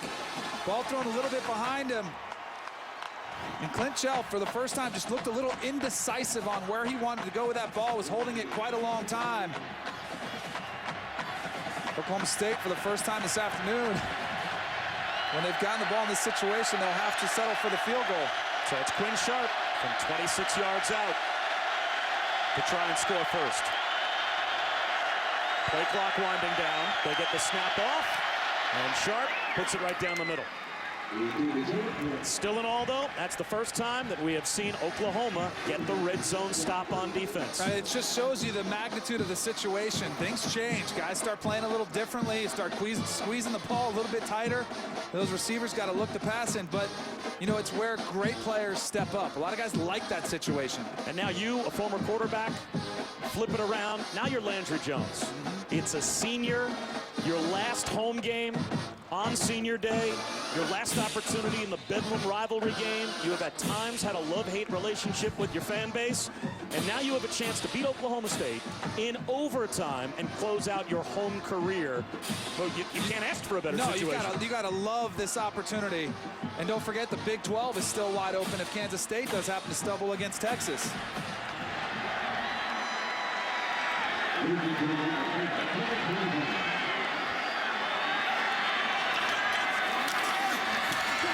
Breaking a tackle is Miller, and he's inside the 20. It's a good run by Trey Miller. A gain of 7. Great second effort by Trey Miller, able to keep his balance and grab those extra few yards.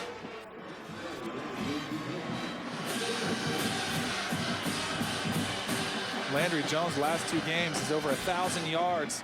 1,054. He had 554 last week, 500 yards today.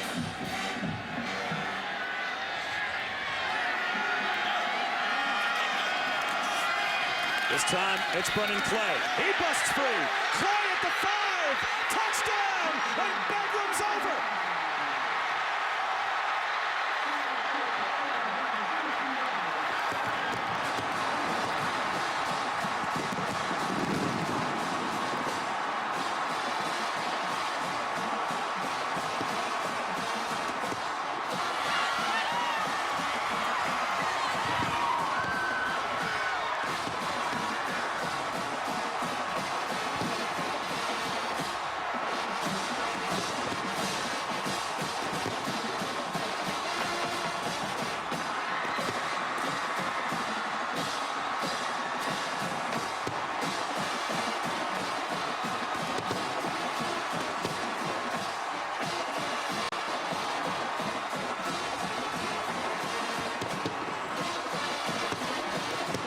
Wow, all the heat on Landry Jones. How about if you have a run game? Wow, Brennan Clay absolutely runs over a couple Oklahoma State defenders. A missed tackle there, then just runs over number 8, Lowe. Breaks one more tackle. There's another safety trying to go around the legs, and Brennan Clay, what a great individual effort. Rivalry games are all about big moments. Doesn't get much bigger than that in overtime for Oklahoma. What a finish. Datwan Lowe couldn't bring down Brennan Clay. Bedlam ends in overtime. Oklahoma over Oklahoma State. So long for Norman. Let's go to Joe Tessitore. The battle for the Palmetto State. Joe?